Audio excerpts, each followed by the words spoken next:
समय का प्रवाह अपने साथ परिवर्तन की एक श्रृंखला लिए चलता है। समय के साथ ही बदलती है इंसान की आर्थिक, सामाजिक, व्यवहारिक जरूरतें, उनके सरोकार, उनके मानदंड और पूरा करने के तरीके।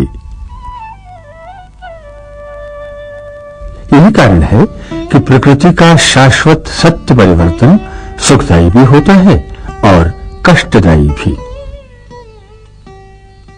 कष्टदायी परिवर्तन हमारे जीवन को अस्त व्यस्त कर देता है, हमारा सुख चैन छिन जाता है और कभी कभी तो हम ऐसी बीमारियों का शिकार हो जाते हैं जहां से वापस आकर स्वस्थ होने की स्थिति प्राप्त करना बहुत कठिन हो जाता है। हमारा स्वास्थ्य हमारे जीवन की सफलता का एक प्रमुख रहस्य है। इस रहस्य को हम पा सकते हैं अपने जीवन को प्राकृतिक ढंग से जीकर। हमारी भारतीय संस्कृति में सुखी जीवन के लिए ऋतुओं, मौसमों और रात दिन के परिवर्तनों के मद्देनजर उचित आहार विहार, आचार विचार, संयम नियम की बातें आसानी से देखी जा सकती हैं। योग भी स्वस्थ और संतुलित जीवन जीने की एक भारतीय कला है। योग का संबंध शरीर के समस्त अंगों, अंतःकरण और आत्मा से है। योग आध्यात्मिक, मानसिक, बौद्धिक और शारीरिक प्रक्रियाओं का एक मिला-जुला रूप है। इसमें हमारी सभी प्रकार की समस्याओं का समाधान छिपा हुआ है। बिना किसी औषधि और उपचार के सदैव निरोगी रहने के लिए योगाभ्यास एक उपयोगी और महत्वपूर्ण साधन है। आज जबकि हम आपाधापी और भागदौड़ के युग में जी रहे हैं, स्वास्थ्य को कायम रखना कठिन हो गया है, लेकिन ये कतई असंभव नहीं है। इसे हम संभव और आसान बना सकते हैं। अपनी दिनचर्या में थोड़ा समय योगाभ्यास के लिए निकालकर। याद रखें, सफल जीवन के लिए चाहिए स्वस्थ जीवन। स्वस्थ जीवन हम पा सकते हैं योग से, योग करके।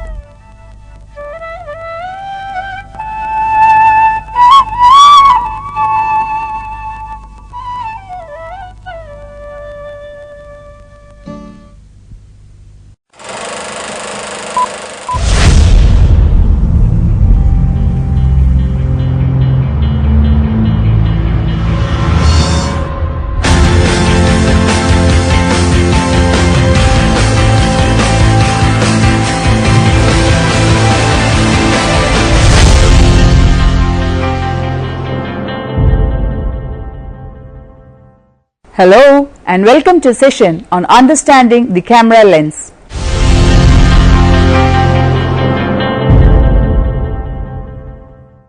For a video camera to operate, it must be able to concentrate light reflected from the surface of subjects to create an image. In current models of cameras, this function is provided by the lens, a series of optical glass or plastic elements cemented together and mounted in such a way as to focus light on the surface of the light conversion tubes or chips. The lens is mounted permanently on the front of a consumer quality camera. In equipment used at the professional level, interchangeable lenses may be used. The three basic characteristics of a lens are its focal length, its focus range and its aperture settings. Focal length. The focal length of a lens is a measurement usually given in millimeters of the ratio between the diameter of the lens and the distance from its optical center to the focal plane, the location of the chip faces. The important factor to remember about focal length is that the longer the measurement, the greater the enlargement of the subject. The shorter the measurement, the smaller the subject will appear. Conversely, the longer focal length allows space for fewer subjects in the frame, and the shorter focal length allows more subjects to be included in the frame. In addition, the longer the focal length, the more compressed the distance appears going away from the camera, called the x-axis. Also, movement in front of the camera, the x-axis appears to be accelerated. The apparent distances on the x-axis using a short focal length lens appear to be increased, and movement on the x-axis appears to be slowed down. The focal length of a lens also determines its ability to focus over a range from close to farther away from the camera, called depth of field. Other characteristics of lenses determined by the focal length are explained later in the section. Focus.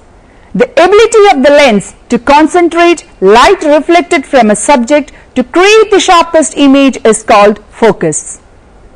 Focus is a relative term because a lens is in focus on an image when that image appears as sharply and clearly as possible on the surface of the chips. There are two separate ways to focus an image. Front focus is achieved by adjusting, usually by turning the barrel of the lens, until the image is sharply focused at a point behind the lens, called the focal point. The second way to focus is the back focus. Back focus involves adjusting either the lens body or the pickup surface until an image located an infinite distance from the camera is in focus on the surface of the chips. The back focus is a technician's adjustment and should not have to be readjusted unless the camera or lens is jarred or bumped out of adjustment. Focusing a zoom lens is more complex than focusing a prime or fixed focal length lens, which is used in feature film productions. The lens must be zoomed to its maximum focal length, framed and focused on the intended subject, and then zoomed back to the desired framing. All subjects located the same distance from the camera as the original subject will be in focus. Shooting any subject closer or further away from the camera requires resetting the focus. There are a number of techniques that camera operators use to capture the action in focus. The most popular method is called follow focus. This technique requires the camera operator to continually change the focus as he or she follows the action, constantly turning the focus ring to keep the subject sharp whenever it begins to soften. However, focusing is not always as easy as that. With practice, it can become a reflexive action. That does not mean it becomes easy. Zone focusing. It refers to when camera operators are assigned a zone on the field of play or at a news event. They calculate the aperture so that basically everything will be in focus when the player or other subject moves into their zone. They generally do not try to shoot the subject when they are outside of their zone. Pre-focusing is when the camera operator focuses the camera on the subject before beginning to record. Aperture. The third basic characteristic of a lens is its aperture or iris setting. To better control the amount of light that strikes the surface of the tubes or chips, an iris or variable opening is built into the lens. A numbering system was developed in the early days of photography and remains in use today, not only in photography but also in cinematography and videography. The carefully calibrated sizes of the opening in the aperture are labeled with numbers called f-stops.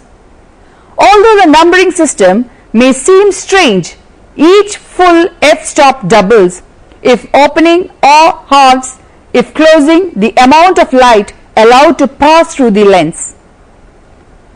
The f-stop number is the ratio of the focal length to the diameter of the aperture opening. The common full f-stops used in videography are f1.4, f2, f2.8, f4, f5.6, f8, f11, f16 and f22. The term stop down means to close the aperture or increase the f-stop number. To open up means to increase the size of the aperture opening, thus decreasing the f-stop number. An easy way to remember the change is to think of f-stops as fractions. 1 by 22 is smaller than 1 by 1.4. When a camera operator alters the aperture of the lens, two things happen simultaneously. The aperture changes the brightness of the lens image falling onto the chip, altering the picture's exposure. The aperture modifies the depth of field, affecting the sharpness of anything nearer and further than the actual focus distance. We have three options when selecting the lens aperture. Choose an f-stop to suit the exposure. Adjust the lens aperture to give a properly exposed picture so that you can see tonal gradation and details clearly in the subject. If there is insufficient light, you may need to add additional lighting. If there is too much light so that the shot is overexposed, the lighting on the subject may need to be reduced. Reduce the lens aperture, stop down, or add a neutral density filter. Choose an f-stop that gives a specific depth of field. People usually concentrate on getting the exposure right and accept whatever depth of field results. However, there will be times, especially in close-up shots, when it is not possible to get the entire subject in sharp focus. In other words, there is insufficient depth of field. Then it is necessary to reduce the aperture and increase the amount of light going into the camera until the exposure is right. Settle on an f-stop that averages the lighting situation. There may be times when the camera operator has little or no control over the amount of light on the scene, or when the camera needs to move around under varying light conditions. In these situations, there may be little choice but to adjust the lens aperture manually for the best average exposure, or to switch on the camera's automatic iris control and accept whatever depth of field results. Depth of field. Each of the previous characteristics of the lens, focal length, focus range and aperture, f-stops, is a tool to use in controlling the image desired by the videographer. Focal length affects how many subjects, how much of the subject and the size of the subject in the frame. It also alters the appearance of subjects by distorting their size. See earlier discussion. Focus directs the attention of the viewer by placing important subjects in focus and less important subjects out of focus. Changing the focus, called rolling or pulling focus, can also guide the attention of the viewer from one subject to another. The f-stops must be set within the technical limitations of the camera and source of light so that there is enough light for the chips to create an image and not too much light that chips are overpowered. Changing the f-stop can alter the mood and apparent time of day. Slight underexposure can give the appearance of evening, early morning or even night time, or suggest a gloomy, dramatic mood. Slight overexposure can give the impression of bright daytime or lend a comic, light-hearted feeling. A fourth characteristic of lenses, depth of field, in short DOF, is dependent on the three characteristics described previously. Depth of field is the distance from the camera that subjects appear in acceptable focus. This distance depends on the focal length of the lens, its focus setting and the aperture opening. The longer the focal length, the closer the focus point, the wider the aperture setting, the shallower the depth of field. The converse is also true.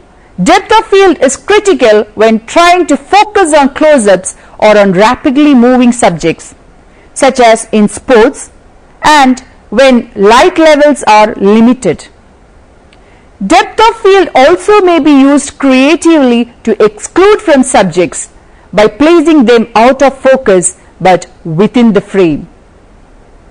The depth of field varies with the following factors: the distance at which the lens is focused, the size of the image sensors, the focal length of the lens, the lens f-stop aperture.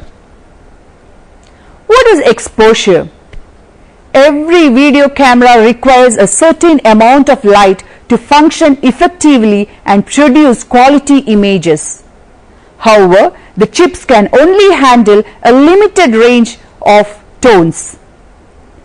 When shots contain a wide range of tones, brightness values, directors cannot hope to reproduce them all absolutely accurately in the final image.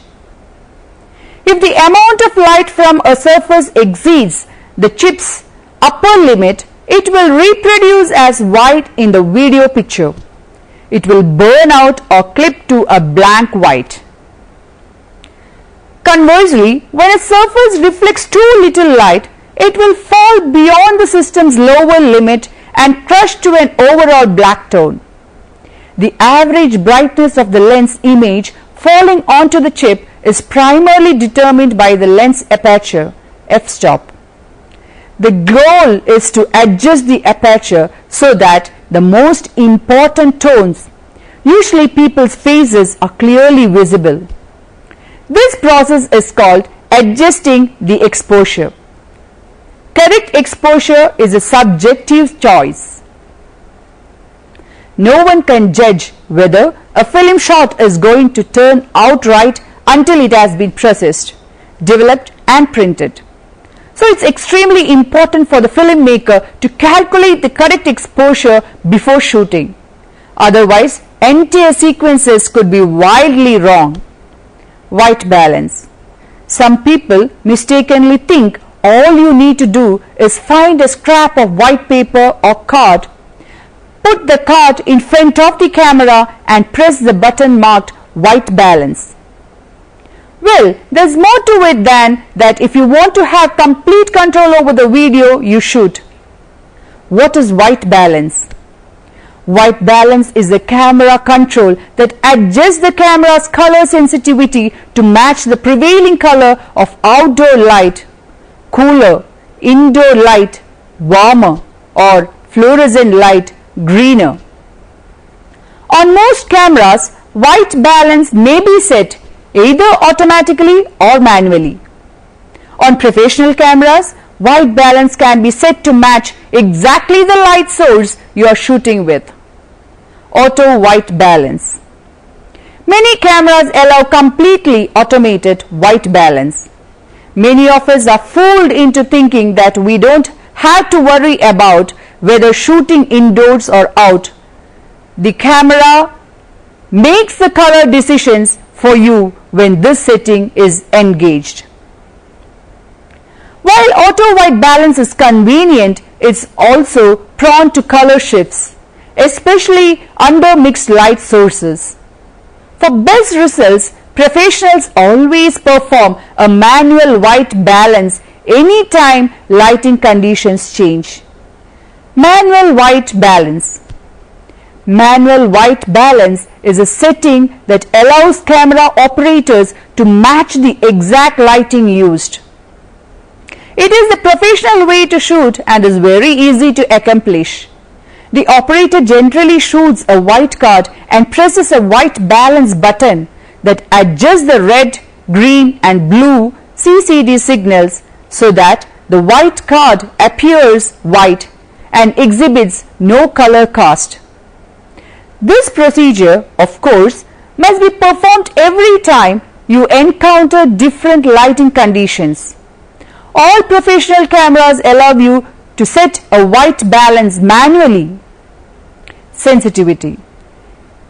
All camera systems must have a certain amount of light to produce good, clear pictures. How much will depend on camera design and adjustment and on how light or dark the surroundings are. However, what if the surroundings are not bright enough for you to get good images? You have two options. You must either adjust the camera or improve the lighting. The simplest solution is to open up the lens aperture to let more of the available light through to the CCD up to the maximum lens stop available, example f bar 1.4. But then the depth of the field becomes shallower, which may make focusing difficult for close-up shots. Another possible solution where there is insufficient light is to increase the video gain, video amplification in the camera. Although the image sensor itself still lacks light, this electronic boost will strengthen the picture signal. Most cameras include 2 or 3 manual positions and somehow an automatic gain. A 6 dB increase will double the gain and a 12 dB increase will quadruple it. A 6 dB boost would give you acceptable quality images in low light levels. A high gain of 12 dB would allow you to obtain a recognizable image, but the quality of the image may be poor. It is best to keep gain to a minimum wherever possible because it increases picture noise, grain, and the picture sharpness deteriorates. However, there will be times when high image technical quality is less important than getting the right shot. There are 2 fundamental types of lenses on video cameras. Prime lens, that is primary lens, which has a specific unchangeable focal length. Prime lenses have become specialty items primarily used by filmmakers, digital filmmakers, and in special use situations such as security or scientific research. Zoom lens, which has a variable focal length. Zoom lenses are by far the most popular lens on cameras because of their ability to move easily from wide angle to telephoto focal lengths. The prime lens. The prime lens, which stands for primary lens, is a fixed focal length lens. Only the iris diaphragm within the lens barrel is adjustable. Changing its aperture, f-stop varies the lens image brightness, which controls the picture's exposure. The focus ring varies the entire lens system's distance from the receiving chip. The zoom lens. A zoom lens is a variable focal length lens. It allows the camera operator to zoom in and zoom out on a subject without moving the camera forward or backward. The zoom lens enables the camera operator to select any coverage within its range. Most video and television cameras come with optical zoom lenses. An optical zoom uses a lens to magnify the image and send it to the chip. The optical zoom retains the original quality of the camera's chips. Lens accessories. There are 3 sometimes neglected accessories that fit onto the lens: the lens cap, the UV filter, and the lens hood. Lens cap. When the camera is not actually being used, get into the habit of attaching the lens cap. This protective plastic cover clips onto the front of the lens and keeps grime from accumulating on the front surface of the protection filter, that is UV or the lens surface.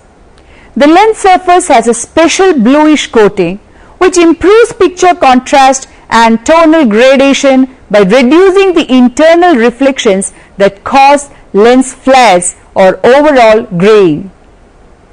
Careless cleaning or scratching from blown sand, grit, etc. can easily damage this thin film. The lens cap not only prevents anything from scratching or rubbing the surface, but it helps to keep out grit or moisture. The clear or UV filter. A clear filter is usually kept on the front of the lens to protect the lens from the element of damage. See the preceding lens cap section for a description of some of the issues that can arise with lens coatings. The lens hood sunshade. This is a cylindrical or conical shield fitted around the end of the lens. When there is a strong light source just out of shot ahead of the camera, it shields off stray light rays that could otherwise inter-reflect within internal lens elements. Although special lens coatings considerably reduce these lens flares, the lens hood helps to avoid the spurious effects of light, mottling or overall veiling that could otherwise develop. Let us summarize what we have discussed so far. Camera operators need to know their video camera or well to operate it. Video cameras today come in a wide variety of shapes and sizes that suit all kinds of different situations. The lens is the key to the performance of the camcorder. The quality and price of a camcorder are largely determined by the quality and characteristics of the lens. Lens-related subjects which are covered here are focus, focal distance, lens accessories, depth of field, video gain, color balance and sensitivity, aperture, etc. Lenses matter more than some people give them credit for. In real world use, the only thing your camera sensor can ever see is what is focused on it by a lens.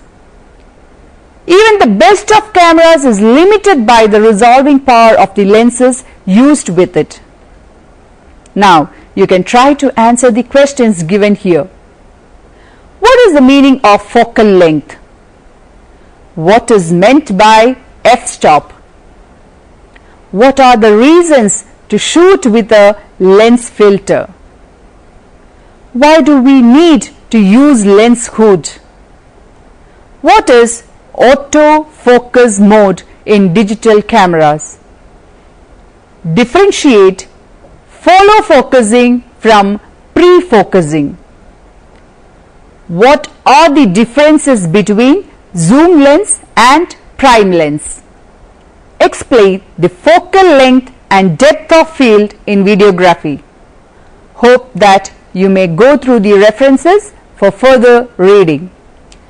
Video Production Handbook 4th edition, authored by G. Millerson, published by Focal Press, Elsevier in 2009. Video Production 101, Delivering the Message, authored by Mandrake's A, published by Peach Pit Press in 2014. Next, The Art of Video Production, authored by Shailesh L.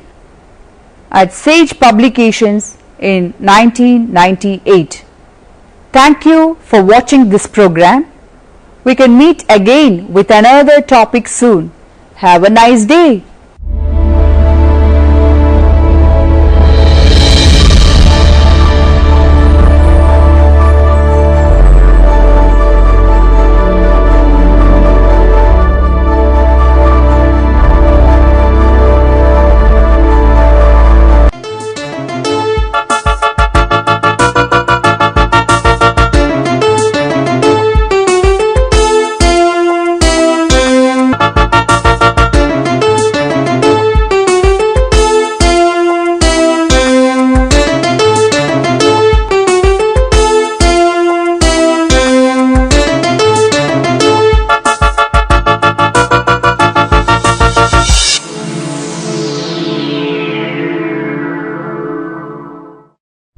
Welcome to Interface. Today we have Professor Rudrajyoti Pallit from Tata Institute of Fundamental Research, Mumbai with us. Welcome to this program. Thank you, Vinod. Pallit is one of the active collaborators of the FAIR project in India, and can you tell us briefly about the FAIR project to us? Yeah. So, FAIR stands for Facility for Antiproton and Ion Research.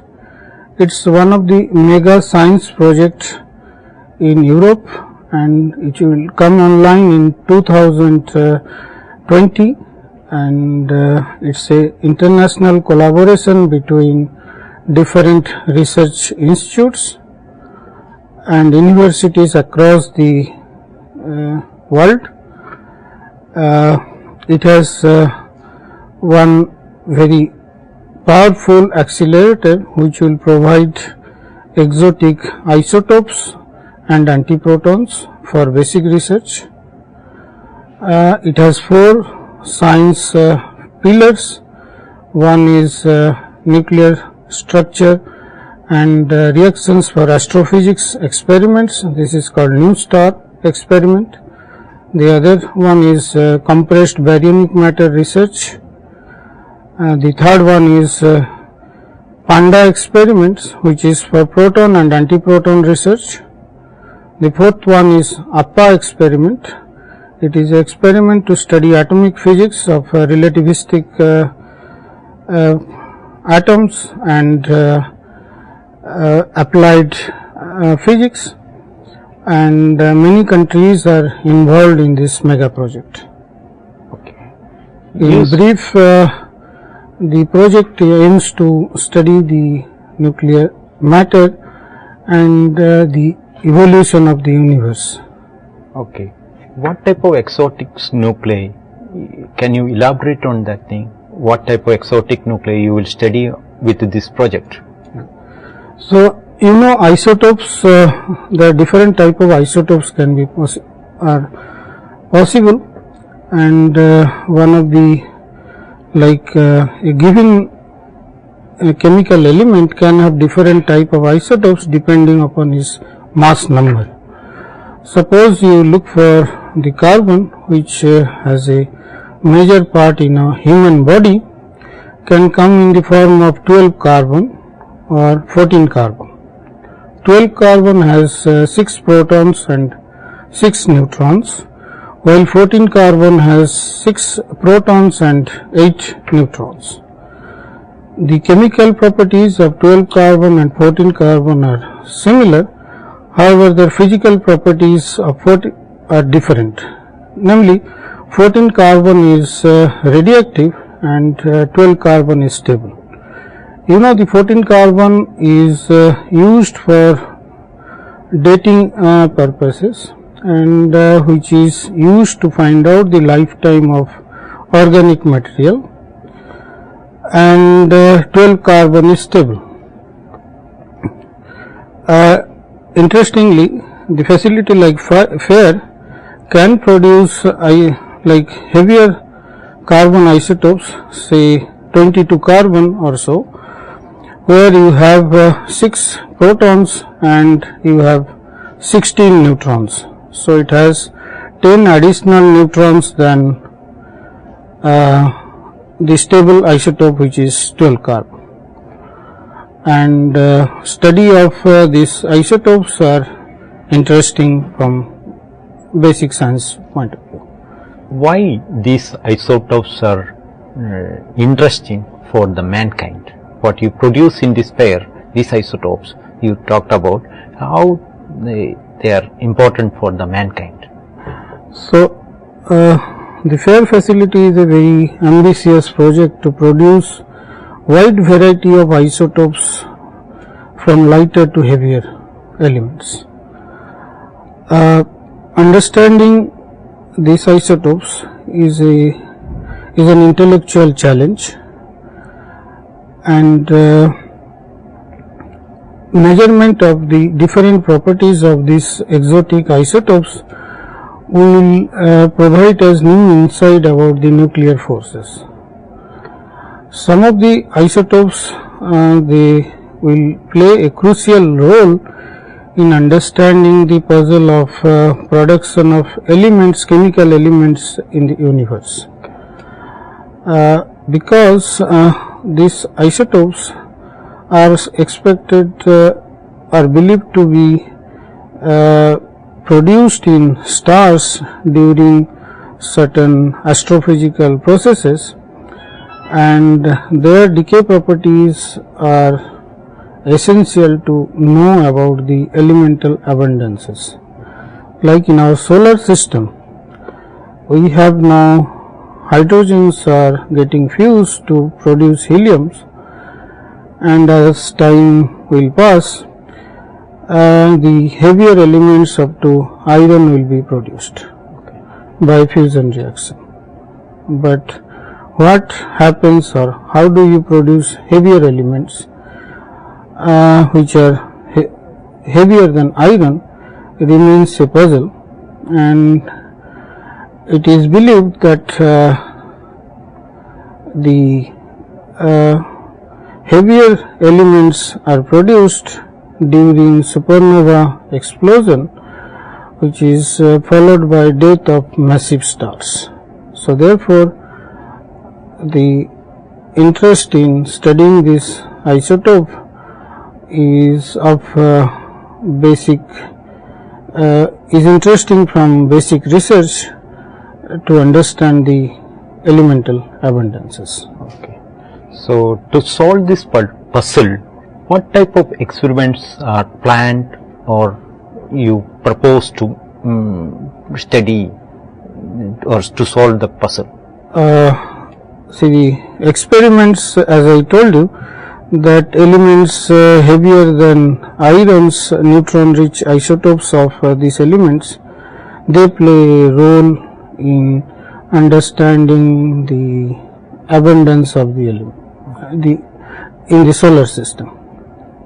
Now you have to measure their decay properties, as well as you have to measure their cross sections, capture cross sections with neutrons, and experimentally you need to produce these isotopes which are short lived and measure their different properties using collision experiments, and then try to understand how these properties they change when you go to more and more heavier neutron rich isotopes.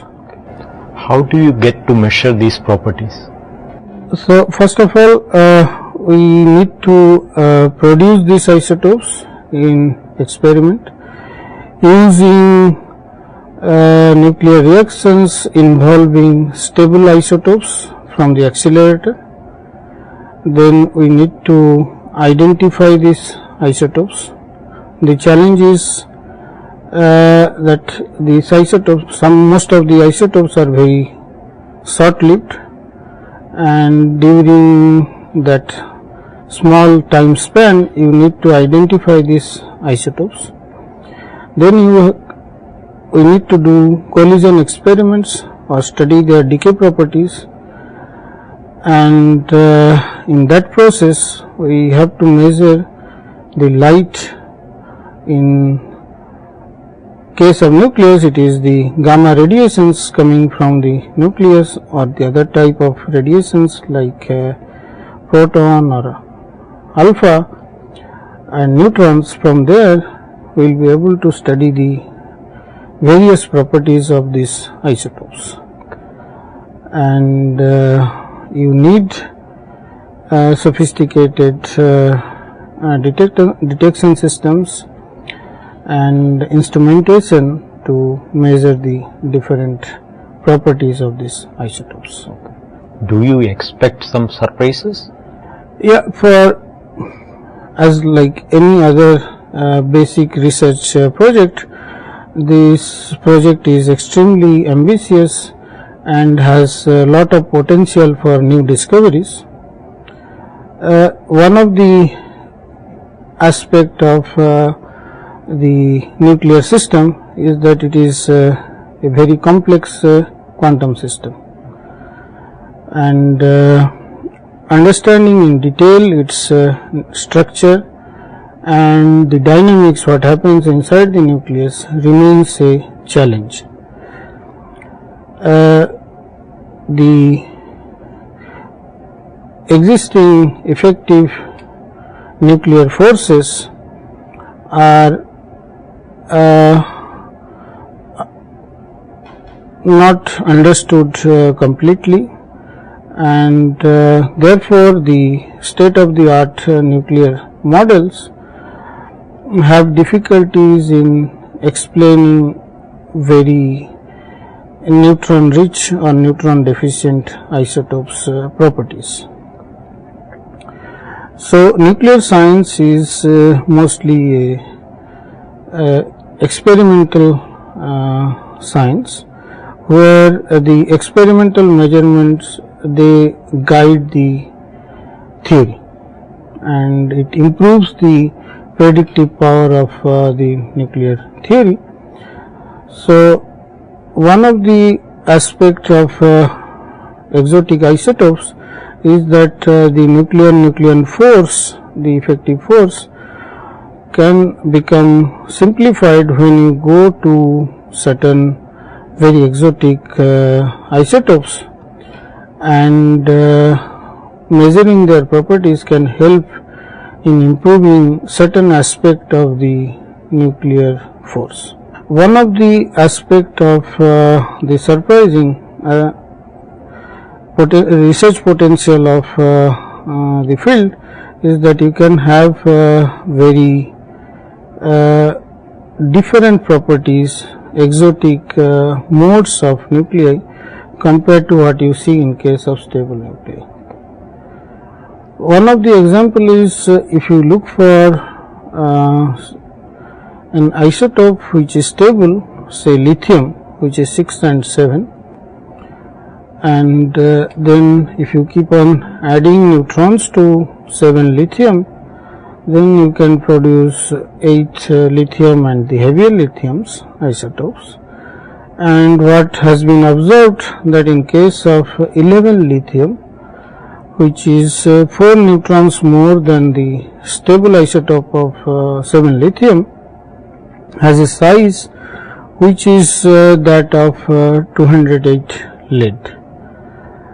So this type of interesting aspect, that suddenly the nucleus can have a very diffuse matter distribution, can give rise to new type of interactions, and you can study the nuclear forces in a medium where the density is much smaller, and that can give rise to sometimes a clustering of nuclei, clustering of nucleons, and it can also give rise to a new form of residual interactions, and that can have a different impact on the other properties of nucleus. We can also study the properties of equation of state of nuclear matter at low density. Then another aspect of low energy nuclear physics with the type of facilities like FAIR will be the study of the magic numbers. We know that nuclei with certain number of neutrons and protons are more bound because of the magic numbers, which is predicted by the cell model.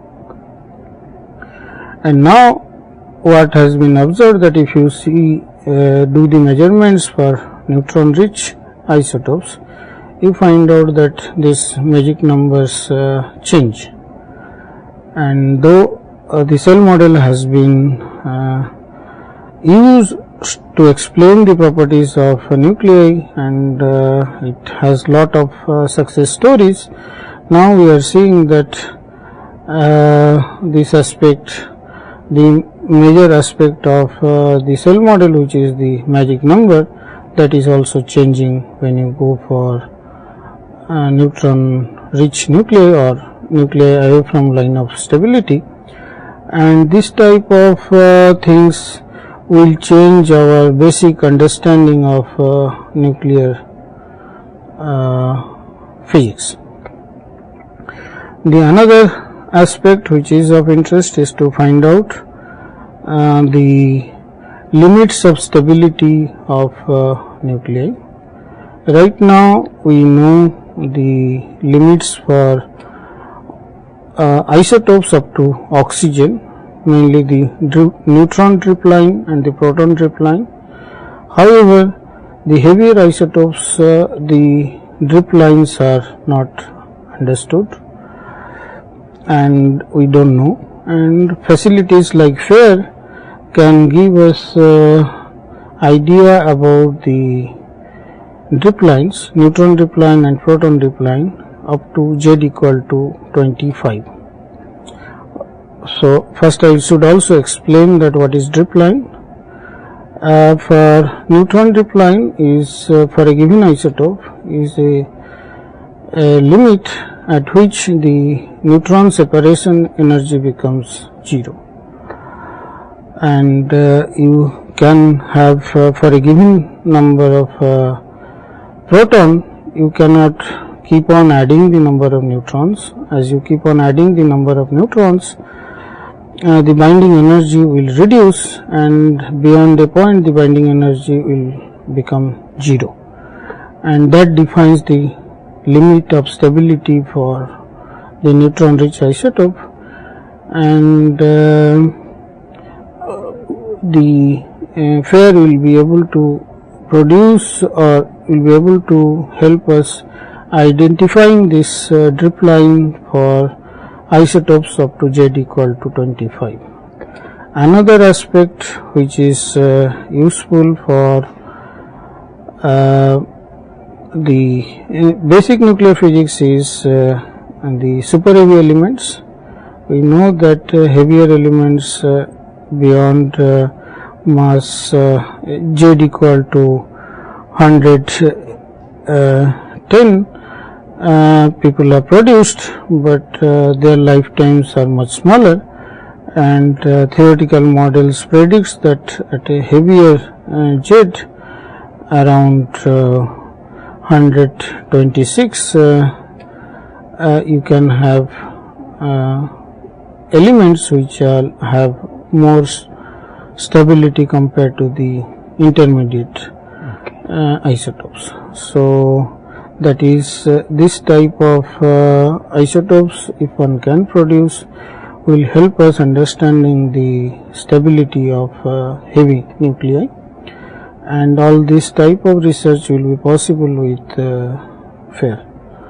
Yeah, can I ask about Indian contribution to this project? Yeah, so India is one of the major partner in the development of this FAIR facility, and India groups have contributed in development of crucial components of the accelerators, and the research groups are involved in performing experiments, designing of detectors and testing of these detectors for this facility. There are mainly in two experiments where India is heavily involved. One is New Star experiment, the other one is CBM experiment. There are also interest in APPA and PANDA experiments from different groups. Within India, more than 20 institutes and universities are involved in the New Star experiment in studying the properties of exotic isotopes, and the compressed baryonic experiment, where people will like to measure the properties at high density, and there around again 20 universities and institutes are involved, and they are developing certain detector systems for the CBM experiment. What about the research group involved, and how many students are involved in India? Or can you tell me more about? So, as I told you that for New Star experiments, around 15 universities are involved, and from 15 universities around 25 faculty members and around 25 PhD students are involved in the R&D required for development of the detectors for the New Star experiments, and planning and simulation of these experiments. To train these students, we recently have organized a school in Calicut University, where we are giving training to the PhD at university, where we are giving training to the PhD students on the different type of physics which can be performed at fair, as well as the experimental challenges which we need to tackle while doing this experiment, and different type of detectors which will be used or which we are planning to build. We are discussing all these issues in this school, and in this school there are faculties from Indian universities and institutes, and many students are also involved in the R&D projects which is going on in the Indian institutes related with the FAIR project, and some of them also visit FAIR labs to participate in the R&D aspect of the experiment. They also attend the international fair schools and also participate in experiments where the testing of the equipment for the New Star is going on. So, what are the impacts of this study for the society? Yeah, actually it's the different type of experimental techniques and the detectors which are used in New Star experiments, they can be like fine-tuned for different applications. One of the applications where the detectors can be used readily is for nuclear imaging. As you know that the detectors which are planned at New Star experiment, they can find out the position of radioactive sources within half a millimeter resolution. Okay. So we can use this type of high resolution, high sensitive detectors for finding out the radioactive traces which is injected in the nuclear medicine, and one can do a highly improved imaging capability so that the diagnostic tools sensitivity can be improved. The other application of nuclear techniques is the production of different type of isotopes which are used in nuclear medicine. One can try to see for new variety of isotopes, and then the other techniques of accelerator which is used for in medical science is the heavy ion best therapy for.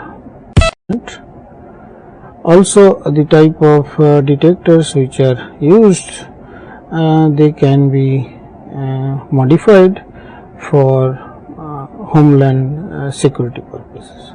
Thank you very much for to be in this interface. Thank you. Thanks.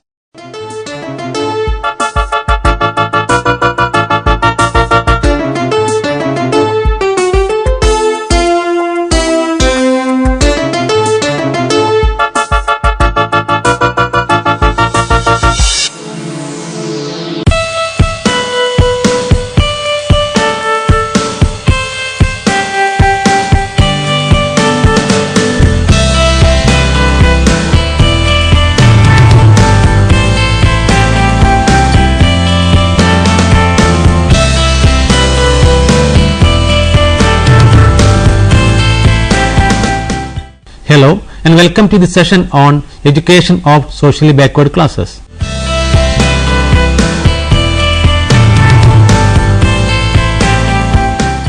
Inequality is a common phenomenon seen in multi-ethnic societies. India is not an exception. A society with unequal opportunities is characterized by a low degree of social mobility. This immobility leads to intergenerational persistence of poverty with a serious implication in the process of development of a country. In 1950, India adopted its own constitution, which was committed to the principle of equality. The articles 15, 16, 17, 38 and 48 of the constitution guarantee equality to all the citizens. Article 14 of the Indian constitution provides for equality before law, and Article 15 states that the state shall not discriminate against any citizen on grounds of religion, race, caste, creed, sex and place of birth. The Indian constitution also has special provision to be provided for the advancement of women, children, scheduled castes and scheduled tribes. The National Policy on Education 1986 also calls for providing equality of education opportunities to all, not only in terms of access but also in conditions for success. But in spite of all this, there exist inequalities in the country. The social system, which intends to provide equal opportunities for the advancement of all its citizens, has to make provisions for equal education opportunities also. Social stratification is one of the stark realities of human society and exists in our country too. Indian society is characterized by a high degree of stratification based on caste, creed, color, region and social origin. Out of these, caste is a unique system of stratification found in India. It is because of this caste system the social justice is being denied to a substantial number of people in the country. Caste system in India. In tracing the origin of caste, people are greatly influenced by the facts recorded about this institution in the ancient sacred works such as Vedas, Upanishads, Puranas and Dharmashastras. The commonly known system in India mentioned in Purusha Sukta, a hymn in Rigveda, is the fourfold division of society into Brahmanas, Kshatriyas, Vaishyas and Shudras. Caste, as conceived by Varna theory, had flexibility. It rested on the basis on intrinsic qualities of individuals. Functional classification of caste worked well for centuries because the social divisions were more conscious of their responsibilities and duties rather than rights and privileges. It emphasized more on the spirit of cooperation. Gradually, this system, which was begun by principles of endogamy and traditional occupation, culminated with ideas of segregation and exclusiveness, which led to touch-me-notism in the Hindu society. In due course, this Varna system deteriorated beyond repair. It was asserted that even the sight of the untouchables caused pollution to members of high caste, particularly Brahmanas. The backward classes of the society were deprived of all the services of the community. Thus, caste system, which started with the spirit of social harmony, turned out a sort of plague hampering the progress of Hindu society. Till the advent of British rule, the high caste enjoyed high status in caste hierarchy, but gradually the caste structure started showing signs of decay and disintegration. With rapid industrialization of the country, there was further change in the caste rules in India. The establishment of a common British law throughout the country undermined the integrity of the caste structure. Warning was given to all education institutions that encouraged segregation.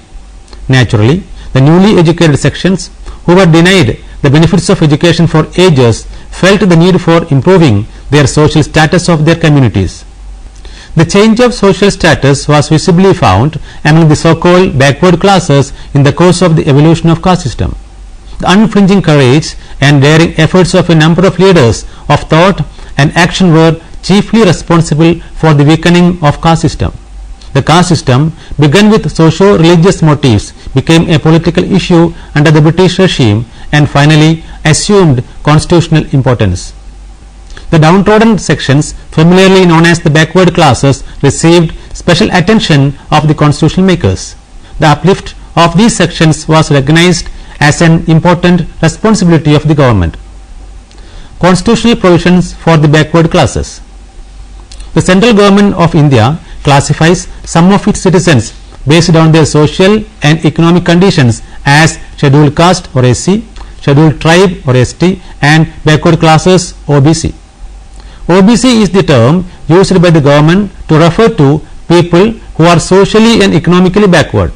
The people who belong to backward classes or BC, most backward classes or MBC, and denotified community or DCN category are grouped in the other backward class category. According to the Constitution, the government is enjoined to ensure their social and educational development. The Constitution refers to the term backward classes in Article 15(4), 16(4), and 341. Article 15(4) empower the state to make special provision for any socially and educationally backward classes of citizens. The term backward classes was originally used during the colonial period and had multiple reference, but lacked any clear defined parameter regarding the inclusion and exclusion of groups described collectively as backward. But the term backward classes has not been defined in the Constitution of India. Therefore, it is difficult to measure the backwardness of these people using a uniform criterion. Even at the time of drafting of the Constitution, the definition of the term remained imprecise.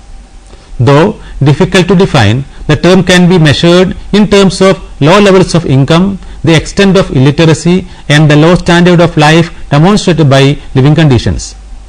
Article 15(5) states that the state should make special provision by law for the advancement of any socially and educationally backward classes of citizens, or for the scheduled castes or the scheduled tribes, insofar as such special provisions relate to their admission to educational institutions, including private educational institutions, whether aided or unaided by the state, other than the minority education institutions.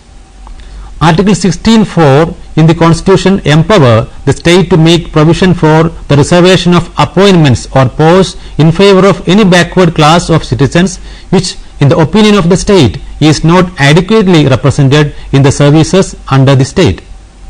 Article 16(4)(a) also state that the state should make provision for reservation in matters of promotion with consequential seniority to any class or classes of posts in the services under the state in favor of the scheduled castes and the scheduled tribes which, in the opinion of the state, are not adequately represented in the services under the state. Article 341 empowers the state to appoint a commission to investigate the conditions of backward classes. Under this article, it is obligatory for the government to promote the welfare of the OBCs. The Kaka-Kalayalkar Commission, the first backward classes commission set up by a presidential order under Article 340 of the Constitution of India, was on January 29, 1953, 6 years after India got its independence from the British Raj. It was constituted under the chairmanship of Kaka-Kalayalkar with the charter to recommend reforms for removing inequalities for underprivileged people. The terms of reference of the commission were the following: to determine the criteria to be adopted in considering which people belong to the category of socially and economically backward classes and prepare a list of such classes setting out their appropriate numbers and their territorial distribution, and to investigate into the conditions of such classes and the differences under which they labor and make recommendations on. Steps to be taken by the union or state to remove such difficulties and improve their economic condition, and grants to be provided by the union or state government.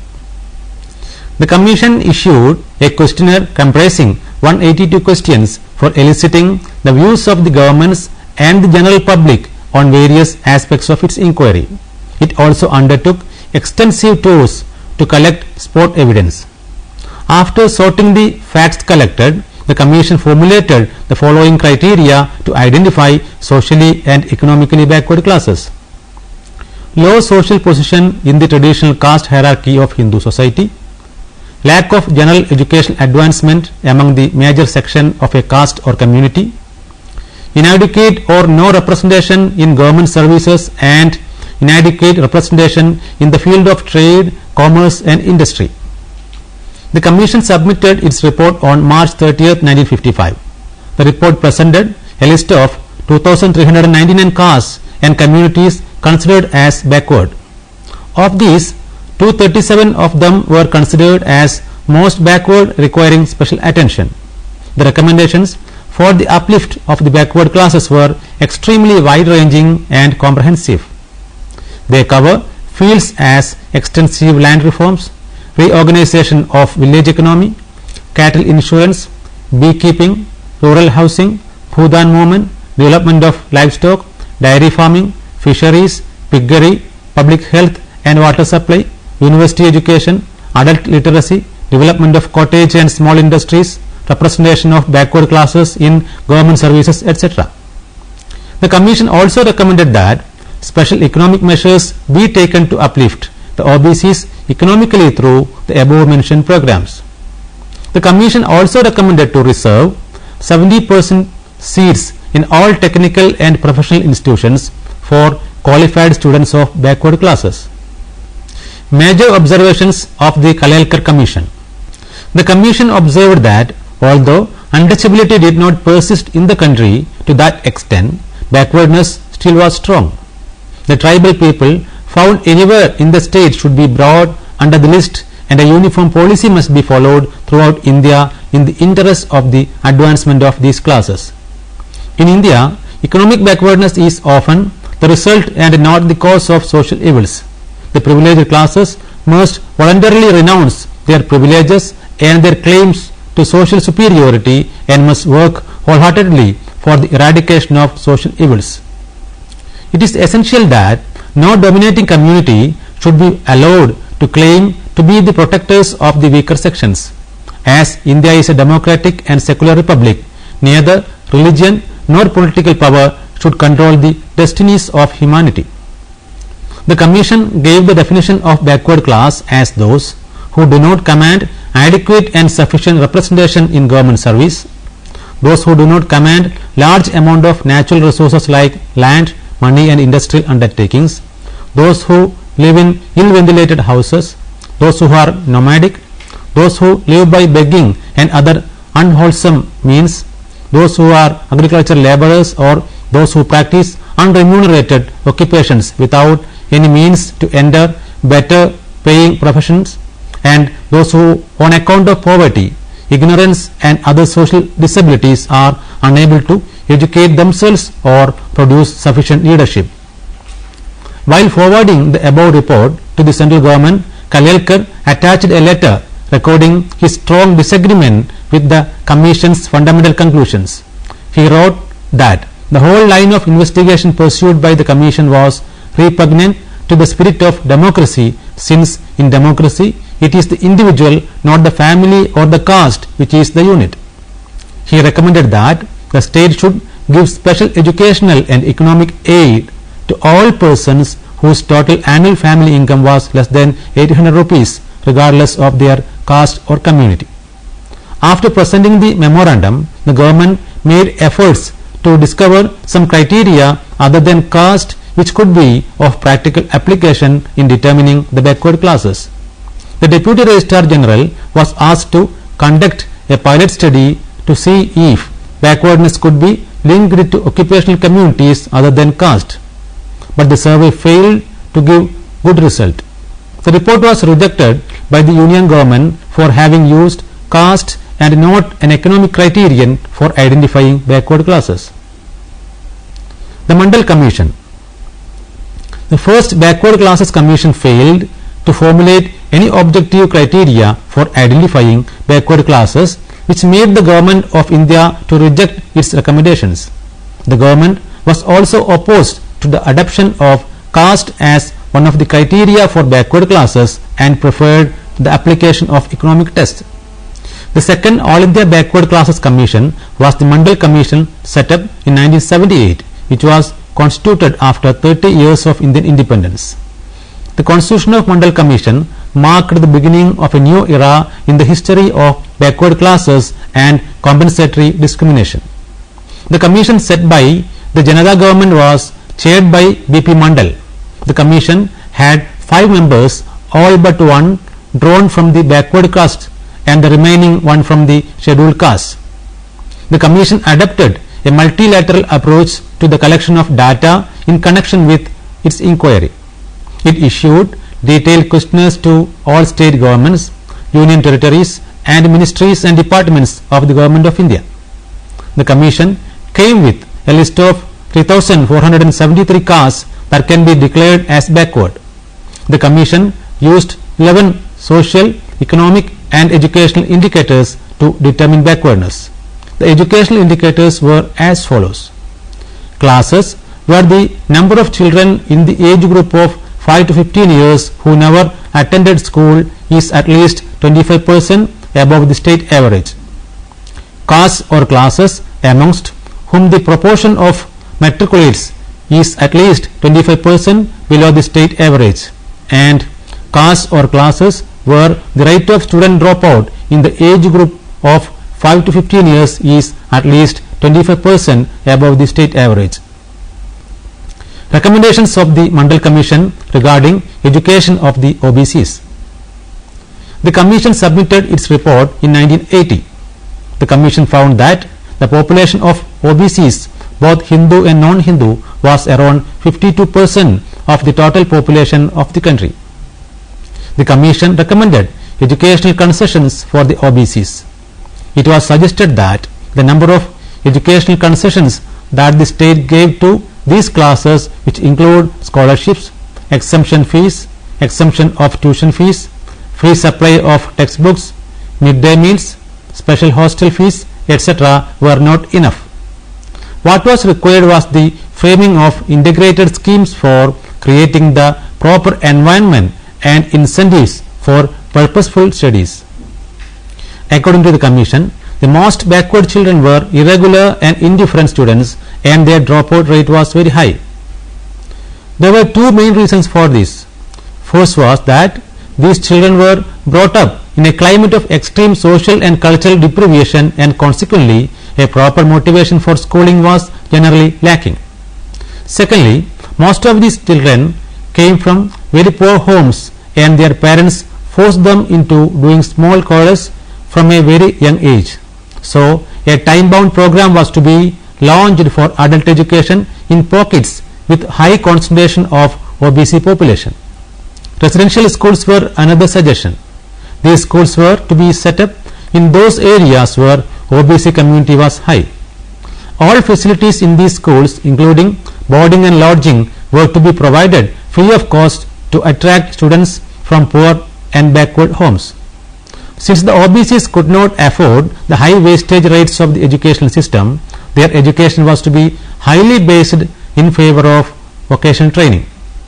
Even if all these facilities would be given to the OBC category of students, it would be difficult for them to compete with the others, and hence 27% of seats in all technical, scientific and professional institutions run by both the state and the central government were to be reserved for them. The Commission recommended that while implementing the provisions for reservation, it should also be ensured that the candidates who are admitted against the reserved quota are enabled to derive full benefits of higher studies. The report of the Mandal Commission was partially implemented in 1991. Conclusion.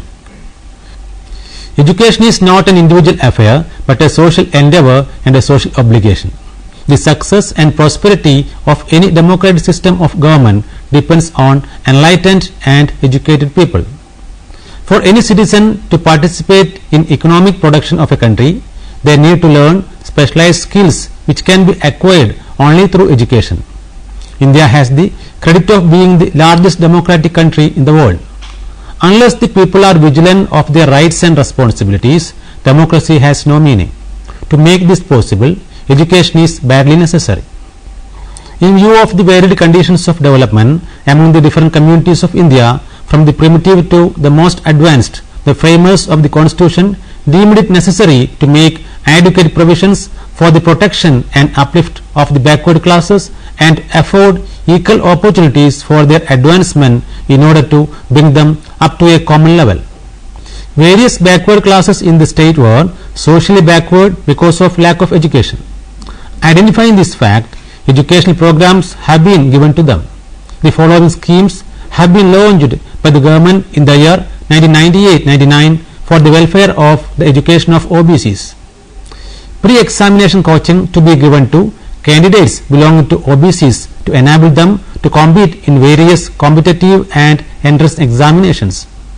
Hostels to be constructed in various states and union territories where there are large number of OBC category students.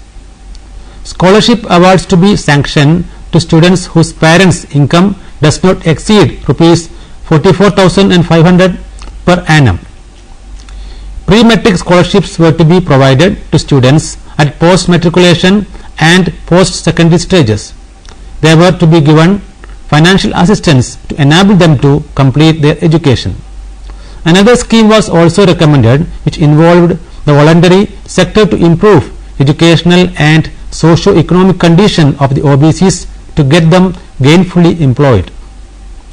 Let us summarize what we have learned so far. Social stratification is one of the stark realities of human society and exists in our country too. Indian society is characterized by a high degree of stratification based on caste, creed, color, region and social origin. It is because of this caste system that social justice is being denied to a substantial number of people in the country.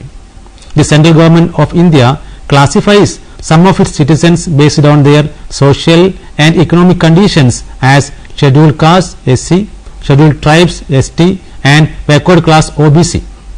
OBC is the term used by the government to refer to people who are socially and economically backward.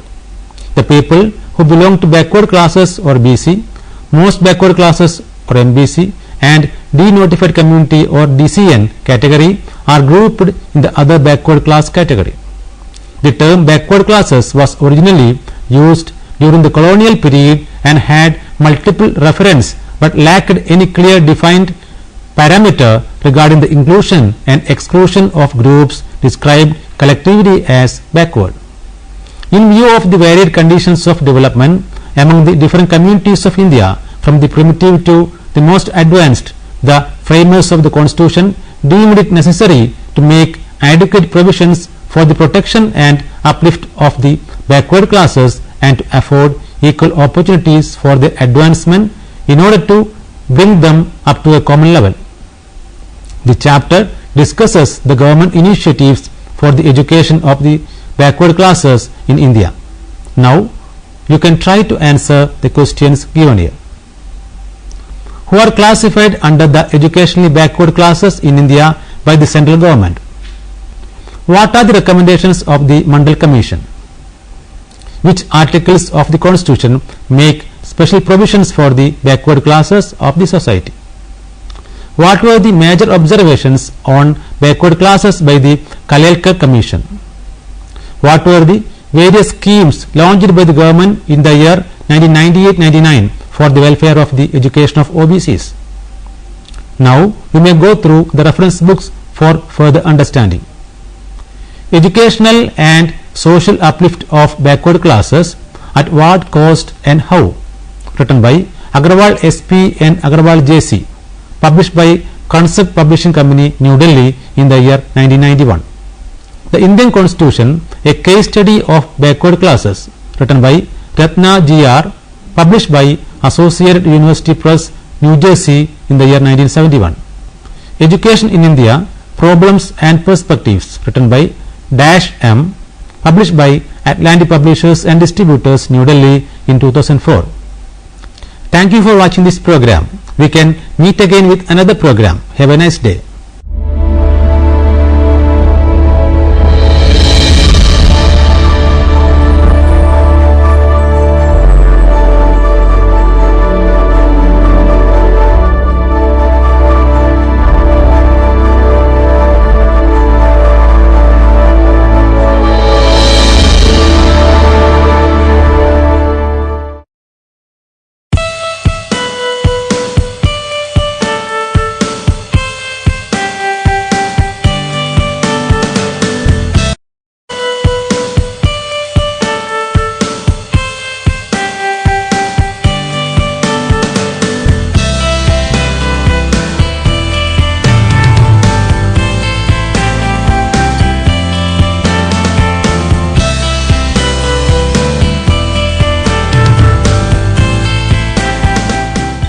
Hello and welcome to the session on the meaning and scope of education technology.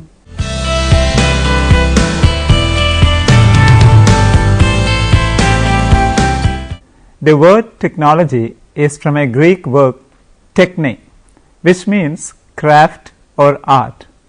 The term technology refers to the application of science to art. UNESCO, the United Nations Education, Social and Cultural Organization, define technology as the know-how and creative processes that may assist people to utilize tools, resources and systems to solve problems and to enhance control over the natural and made environment in an endeavor to improve the human condition. UNESCO 1985. Thus, technology involves the purposeful application of knowledge, experience and resources to create processes and products that meet human needs. When we apply science of learning and communication to teaching, we evolve a technology. Technology can refer to material objects of use to humanity, such as machines or hardware. It can also encompass broader themes including systems, methods of organization and techniques. Some modern tools include overhead projectors, laptop computers and calculators. Still, newer ones include smartphones and games, including both online and offline. Today's world is that world of information that uses mass media in creating an atmosphere of awareness among masses. Media here means different communicated channels through which information is transmitted to the receiver. Education technology is the use of technology in education to improve learning and teaching. Since education technology is often associated with and encompasses instructional theory and learning theory, it is also called instructional technology or learning technology. The term education technology was recognized in the year 1967 with the establishment of the National Council for Education Technology in the United Kingdom. The United Kingdom Association for Programmed Learning promptly added educational technology to its title in 1968. Educational technology is the study and ethical practice of facilitating learning and improving performance by creating, using and managing appropriate technological processes and resources. According to the definition given by the Association for Educational Communications and Technology, ACT, Definitions and Terminology Committee, education technology includes other systems used in the process of developing human capability. educational technology includes, but is not limited to, software, hardware, as well as internet applications and activities. Every technology has its own advantages and limitations. Thus, education technology is seen by many people in different ways. Advocates of education technology claim that the use of modern machines to reach distant educational markets is revolutionizing education. Technology-based instruction produces measurable and significant changes in the learners. It helps the teacher in the following areas: preparing timetables and schedules, allocating learning materials as per individual needs, providing information for guidance and references, providing immediate feedback to the learners, providing direct interaction with the learners, evaluating learners in a more effective way, classifying learners according to their achievements, engaging them in tutorial works, facilitating them with bibliographic searches. Those people who are against the use of technology in education express the fact that electronic machines is a treat to the type of teaching where there was much more interaction between the teacher and the student. According to them, the instructor or the teacher will have to play a pivotal role for the success of learning, and there cannot be any substitute for him. Education technology could be defined in simple terms as the efficient organization of any learning system, adapting or adopting methods, processes, and products to serve identified educational goals. This would involve systematic identification of the goals of education, taking into account nationwide needs, the system capabilities, and the learner's needs and potential. Recognition of needs means not to fulfill their immediate needs but also future needs. Designing and enabling proper teaching learning systems that could realize these goals should also be taken into consideration. Other things necessary is to develop a range of support systems and training, reaching these to the school system and training teachers and students to use them. Appreciation of the role of education technology as an agent of change in the classroom, influencing the teacher and the teaching learning process, and its role in systemic issues like reach, equity, and quality is the most important. Objectives of education technology. There are many objectives of education technology. The first being to modernize the learning methods and techniques after systematizing them so that these may be turned effective according to the needs of the changing era and for the unknown future. The second objective of educational technology is the desirable modifications in the behaviors of the teachers and pupils by improving the teaching, learning, and evaluation conditions. The third objective of educational technology is to make the classrooms teaching easy, clear, interesting, effective, understandable, objective, and scientific. Education technology also helps in increasing various facilities by solving the most complicated problems of human life so that the human life may carry on its progress continuously. Other objectives of education technology are transmitting information, assisting the practice of specific skills, contribution to the provision of feedback, the need to reach out to maximum number of students, to offer greater opportunities for independent study, to design, modify, and develop appropriate equipment, aids suitable and relevant to the educational process, to identify the educational needs of the learner, to identify the necessary teaching learning materials, to plan teaching strategies, models, and methods as per the need and objectives, to evaluate the effectiveness of teaching strategy in terms of learning outcomes, to provide appropriate feedback to student as well as teachers, to modify the teaching learning process on the basis of feedback received.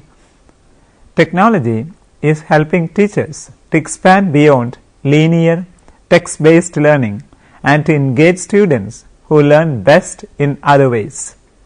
Its role in schools has evolved from a contained computer class into a versatile learning tool that could change how we demonstrate concepts, assign projects, and assess progress. Effective technology programs encourage students to be productive, innovative, and enterprising. This involves generating ideas and taking action, as well as developing techniques and products that satisfy human needs. Different aspects of education technology. Education technology has three major aspects. Input. Input involves the entering behavior of the learner, the previous achievement and abilities of the student, and level of motivation. It also involves the skill of teaching and awareness of teaching and training methods. Process. Process involves the means and devices of learning experiences. It involves selection and use of appropriate teaching strategies and tactics for desired learning structure. Output. Output includes the terminal behavior of the learner. Components of education technology. There are different components of education technology: behavior technology, instruction technology, teaching technology. Behavior technology emphasizes the use of psychological principles in learning and teaching. Behavior technology intends to expand, progress, and develop in the field of behavior and learning. In the instruction technology, the presentation of the contents is described in or out of the class. It includes teaching materials prepared on the basis of machines like tape recorder, record player, television, projector, etc. According to Emmrc, instruction technology is a systematic way of designing, carrying out, and evaluating the total process of learning and teaching in terms of specific objectives based on research on human learning and communication, and employing a combination of human and non-human resources to bring out more effective instruction. Teaching technology makes teaching more effective, easy, precise, and objective by using scientific principles. Teaching technology include both content and communication. Thus, it includes both behavior and instruction technology. Benefits of education technology. Education technology is the efficient organization of any learning system adapting or adopting methods, processes, and products to serve identified educational goals. This involves systematic identification of the goals of education, recognition of the diversity of learners' needs, the context in which learning will take place, and the range of provisions needed for each of these. The challenge is to design appropriate systems that will provide for and enable appropriate teaching learning systems that could realize the identified goals. The key to meeting this challenge is an appreciation of the role of education technology as an agent of change in the classroom, which includes not only the teacher and the teaching learning processes, but also systemic issues like reach, equity, and quality. Using technology for education has many benefits. Easy to access course materials is one of the most important benefits of education technology. Students can study the materials for their course at any time, any location they prefer if the instructor posts the course material. Learning materials are available for a wider audience. Learning materials can be used for long distance learning. Students get easily motivated since computers are non-judgmental. There is much education software available that help the students and the teachers alike in a different ways. The students can actually find out the practical application of the theory that they are learning in the classrooms. Since teaching is done through latest technology, there would be wide participation from the student side. The students can be given the assignments in the form of PowerPoint presentations. By this, the curriculum is made interesting, and also the active participation of the students contributes a lot in the development of their personality. The students, through the internet and the intranet, stay connected and participate in the discussions. With proper structuring of the technologies used, it can become easier to monitor and maintain student work, while also quickly gauging modifications to the instruction necessary to enhance student learning. It is convenient for students to edit their written work on word processors, which can in turn improve the quality of their writing. Subjects are made easier to learn. Differentiated instruction instigates interest in them. Educational technology provides the means to focus on active student participation and to present differentiated questioning strategies. It broadens individualized instruction and promotes the development of personalized learning plans. Instant feedback can be given to the students since it is a computer-based instruction. There is software which can record and check the performance of the students, on the basis of which the students can be suggested different ways to improve their performances. New technology can be an appropriate vehicle for promoting meaningful and engaged learning. It allows students to work on authentic, meaningful, and challenging problems, similar to tasks performed by professionals in various disciplines, to interact with the data in ways that allow student-directed learning, to build knowledge collaboratively, and to interact with professionals in the field. Technologies also can be used to promote the development of higher order thinking skills and allow opportunities for teachers to act as facilitators or guides, and often as a co-learner with the students. Scope of education technology. Scope of education technology depends upon the context in which it is used. If education technology is used as audiovisual aids, mechanical and electrical gadgets, the scope is very limited to prove the educational messages. If the same term is used as a process-oriented technique, then its scope is limited to production of teaching learning material. The different scopes of education technology are the following: spelling out educational goals and objectives. Education technology helps for the formulation of objectives and goals of education based on individualized and social needs. Developing strategies. It helps in teaching strategies and devising approaches. The methods are developed catering to different types of students and their requirement. Curriculum development. The planning of curricular and co-curricular inputs is done in order to realize planned goals and objectives. To reduce the burden of teachers, education technology supports the teacher in teaching learning process. Developing teaching learning materials and resources.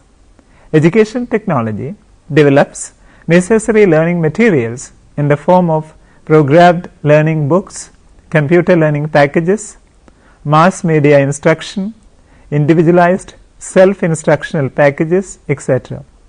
Develops learning environments.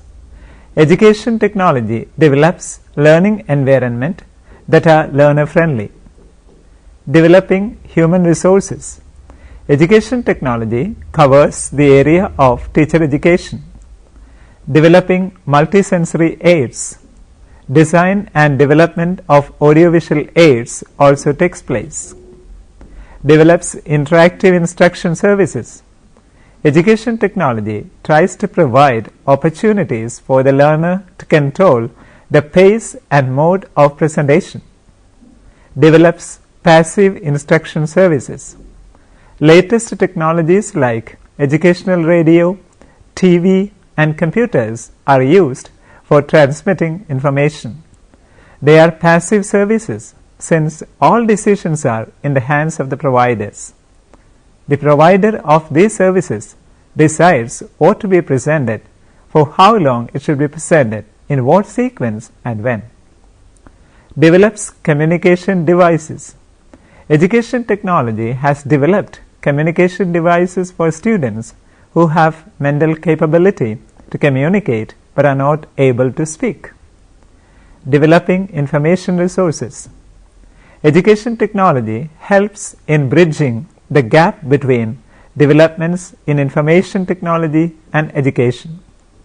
Information resources.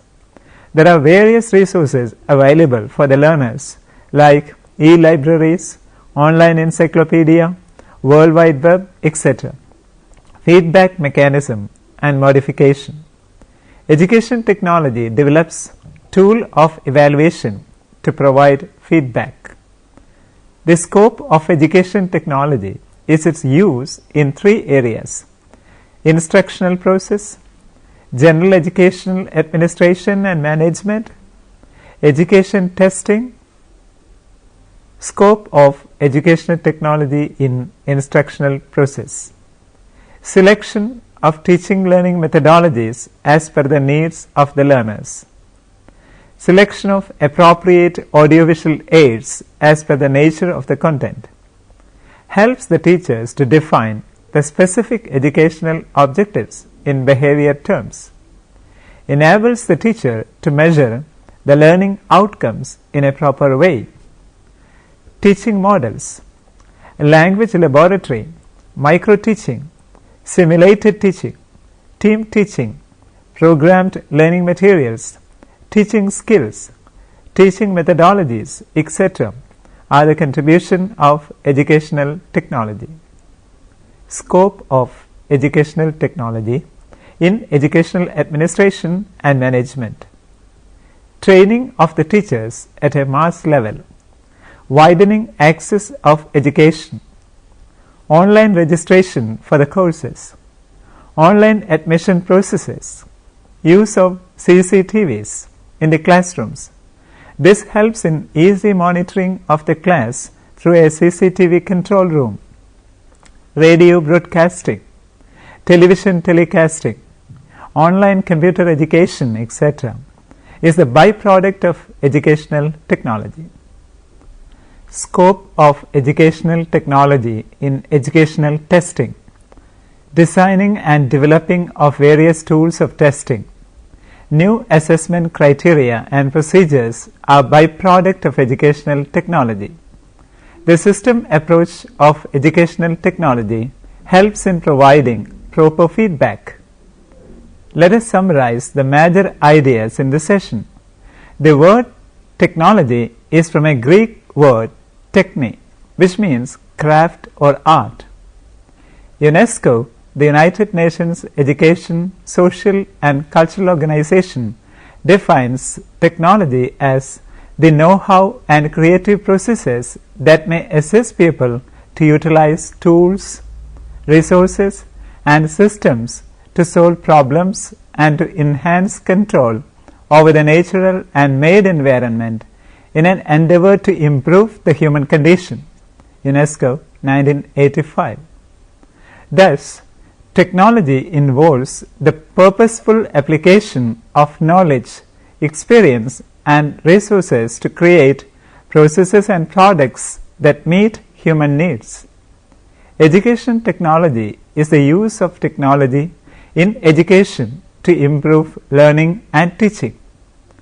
Since education technology is often associated with and encompasses instructional theory and learning theory, it is also called instructional technology or learning technology.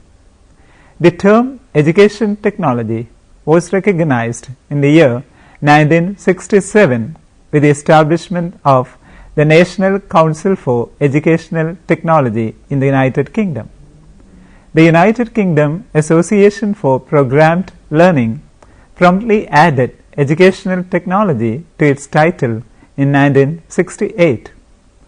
The main objective of education technology is to modernize the learning methods and techniques after systematizing them so that these may be turned effective according to the needs of the changing era and for the unknown future, making desirable modifications in the behaviors of the teachers and pupils by improving the teaching, learning and evaluation conditions and making the classroom teaching easy, clear, interesting, effective, understandable, objective and scientific is also its objective. The components of education technology include behavior technology, which emphasizes the use of psychological principles in learning and teaching. The instruction technology, which includes materials prepared on the basis of modern machines, and finally, the teaching technology, which makes teaching more effective, easy, precise, and objective by using scientific principles. Easy to access course materials, that too for a wider audience, successful long distance learning, availability of various education software, possibility of practical application of theory, easy monitoring and maintenance of work, differentiated instruction and ability to give instant feedbacks to the learners are some of the important benefits of education technology. The scope of education technology depends upon the context in which it is used. In general, its scope lies in developing of different strategies, teaching learning materials, developing human resources and objectives for education based on individual needs. Hope that you can answer these questions based on the session. 1. What are the benefits of education technology? 2. Define education technology and its objective. 3. How does education technology help the teachers? 4. Explain in detail the scope of education technology. 5.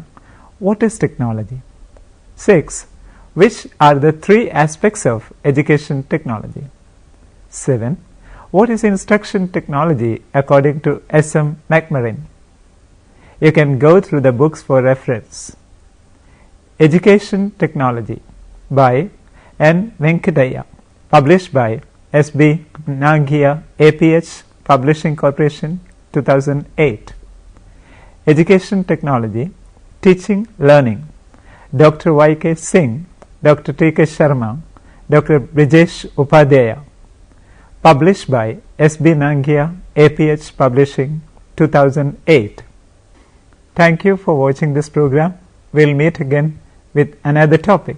Till then, take care.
നിൽക്കുന്നൊരു കഥ പറഞ്ഞുതരാം. ഒരു Chinese നാടോടി കഥ. ഒരു കുട്ടി ഉണ്ടായിരുന്നു. നിങ്ങളൊക്കെ എത്ര പ്രായമുള്ള കുട്ടിയല്ലേ? അപ്പൊ അവന് അച്ഛനില്ല, അച്ഛൻ മരിച്ചുപോയി. അമ്മയുണ്ട്. അമ്മയ്ക്ക് പെട്ടെന്ന് ഒരു ദിവസം നല്ലൊരു അസുഖം വന്നു, ഭയങ്കര ഭീകരമായിട്ടുള്ളൊരു അസുഖം. അപ്പൊ അത് വൈദ്യരെ കാണിച്ചു. വൈദ്യനെ കാണിച്ചപ്പോ വൈദ്യൻ പറഞ്ഞു, ഈ അസുഖം മാറണമെങ്കിൽ, ഒരു മാറാരോഗം ഭയങ്കര ഭീകരമായിട്ടുള്ള രോഗമാണ്, അപ്പൊ അത് മാറണമെങ്കിൽ മുളയുടെ കൂമ്പുകൾ കൊണ്ട് ഉണ്ടാക്കിയിട്ടുള്ള ഒരു സൂപ്പ് കുടിച്ചാലേ മാറുള്ളൂ എന്ന് പറഞ്ഞു. അപ്പൊ ഈ കുട്ടി എന്ത് ചെയ്തു? കുട്ടി ഒറ്റയ്ക്കല്ലേ, പാവം. ആ കൂട്ടുകാരൻ ഒരുപാട് സ്ഥലത്ത് തെരഞ്ഞു, കാടൊക്കെ അലഞ്ഞു, പക്ഷെ കിട്ടിയില്ല. അവസാനം ഇത് കിട്ടാണ്ട് വന്നു, അമ്മയെ നഷ്ടപ്പെടും എന്നുള്ളതിലാണല്ലോ. ആ കുട്ടി അവൻ നിന്ന് കരഞ്ഞിട്ട് അവന്റെ കണ്ണുനീർത്തുള്ളി ഭൂമിയിൽ വീണിട്ട് അവിടുന്ന് പുതിയ മുളകൾ ഉണ്ടായി. ആ മുളകളിൽ നിന്നുണ്ടായിട്ടുള്ള മുളങ്കൂമ്പുകൾ പറിച്ചിട്ട്, അതായത് വെട്ടിയെടുത്തിട്ട് ആ കുട്ടി സൂപ്പ് ഉണ്ടാക്കി, എന്നിട്ട് അമ്മയ്ക്ക് കൊടുത്തു. അസുഖം ഭേദാവുകയും ചെയ്തു. ഇതാണ് കഥ. എങ്ങനെയുണ്ട്? പൊളിച്ചല്ലേ?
മുളന്തൈകള് നട്ടുപിടിപ്പിക്കാനാണ് ഞാൻ ശ്രമിച്ചുകൊണ്ടിരിക്കുന്നത്.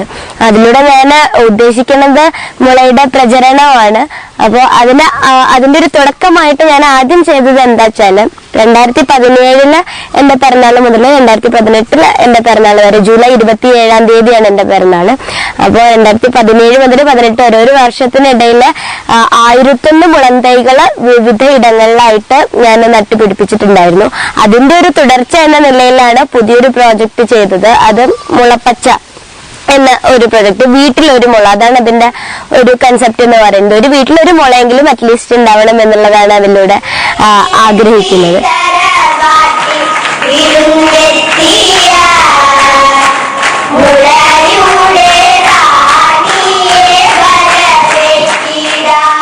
ഞാൻ നൈന ഫദ്ദൻ, ഇവിടെ നമ്മുടെ പാലക്കാട് ജില്ലയിലെ പട്ടാമ്പിക്കടുത്ത് കൊപ്പത്ത് നിന്നാണ് വരുന്നത്.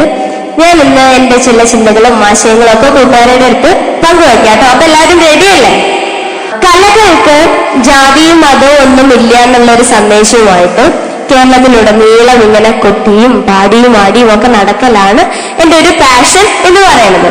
അപ്പൊ അതിന് എന്നോടൊപ്പം നിൽക്കുന്നത് ജാതിയുടെയോ മതത്തിന്റെയോ രക്തബന്ധങ്ങളുടെയോ ഒന്നും അവകാശവാദങ്ങൾ ഏതുമില്ലാത്ത ഒരുപാട് പച്ചയായിട്ടുള്ള മനുഷ്യരാണ്. അവർ തന്നെയാണ് എന്റെ ഊർജവും. പിന്നെ അതിനോടൊപ്പം പ്രകൃതിക്ക് ഒരു കുഞ്ഞു കൈത്താങ്ങാവാനും ഞാൻ ശ്രമിക്കുന്നുണ്ട്. അതിന് ഏറെ പ്രിയമുള്ള മുളയെ തന്നെയാണ് ഞാൻ കൂട്ടുപിടിച്ചിരിക്കുന്നത്.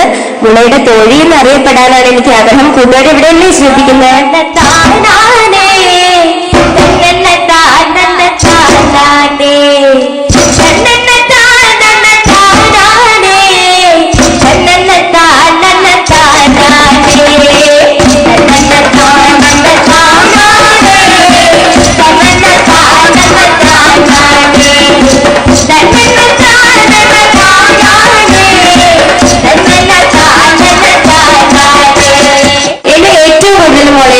ആകർഷിച്ചൊരു കാര്യം എന്താ വെച്ചാല്, നമ്മളിപ്പോ കൂട്ടുകാർ പറഞ്ഞു ഒറ്റയ്ക്കല്ല വളരുന്നത്, ഒരു കൂട്ടമായിട്ടാണ് വളരുന്നത് പറഞ്ഞു അല്ലെ.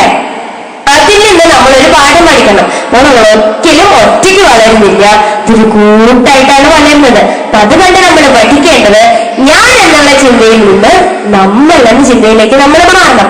അപ്പോ അത്തരം ഒരു ചിന്താഗതിയിലേക്ക് മാറിയിട്ടുണ്ടെങ്കിൽ അതിനർത്ഥം എന്താണെന്നറിയോ? നമ്മൾ നല്ല മനുഷ്യനായി എന്നാണ് അതിനർത്ഥം. അങ്ങനെ നല്ല മനുഷ്യനായിട്ടുണ്ടെങ്കിൽ ഒരിക്കലും നമുക്ക് മറ്റുള്ളവരുടെ ദാരിദ്ര്യമോ ദുഃഖമോ വിശപ്പോ ദാഹമോ ഒന്നും നമുക്ക് കണ്ടില്ലെന്ന് നടിക്കാനാവില്ല. വിശക്കുന്നവനെയൊന്നും തല്ലിക്കൊല്ലാനാവില്ല. ജാതിയുടെയും മതത്തിന്റെയൊന്നും പേരിൽ നമ്മൾക്ക് കലഹിക്കാനാവില്ല. ഇപ്പൊ ഞാൻ പറഞ്ഞു വന്നത്, നമ്മൾ നല്ല മനുഷ്യനായി സമൂഹത്തിൽ നല്ല സഹജീവി സ്നേഹമുള്ള നല്ല മനുഷ്യന്മാരായി നമ്മുടെ സമൂഹത്തിൽ നമ്മൾ ഇടപെടണം എന്നുള്ളതാണ്. നമ്മുടെ വിദ്യാലയത്തിൽ ഒരു മുള ഉദ്യാനം നമ്മൾ സ്റ്റാർട്ട് ചെയ്യാൻ പോവാണ്. അതിൽ കുറച്ച് മുളകൾ നമ്മളിവിടെ കൊണ്ടുവച്ചിട്ടുണ്ട്. അപ്പൊ അതൊക്കെ നന്നായിട്ട് കൂട്ടുകാർ നോക്കുകയാണെങ്കിൽ മറ്റൊരു ദിവസം വീണ്ടും വന്ന് നമുക്ക് അടുത്തൊരു ബാമ്പു ഉദ്യാനം നമ്മൾ ഇവിടെ എവിടെയെങ്കിലൊക്കെ നമുക്ക് ഉണ്ടാക്കുകയും ചെയ്യാം. അപ്പൊ നമുക്കൊരു ചെറിയ നമ്മുടെ ഭൂമിയെ വാഴ്ത്തിക്കൊണ്ട്, പൂക്കളെ വാഴ്ത്തിക്കൊണ്ട്, മുളകളെ വാഴ്ത്തിക്കൊണ്ടൊക്കെ നമുക്ക് ഒരു പാട്ട് പാടിയിട്ട് നമുക്ക് ഇന്നത്തെ പരിപാടി നമുക്ക് വൈൻഡപ്പ് ചെയ്യാം. ഓക്കെ?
യുവാനുള്ള ബോധമുണ്ടാകണേ.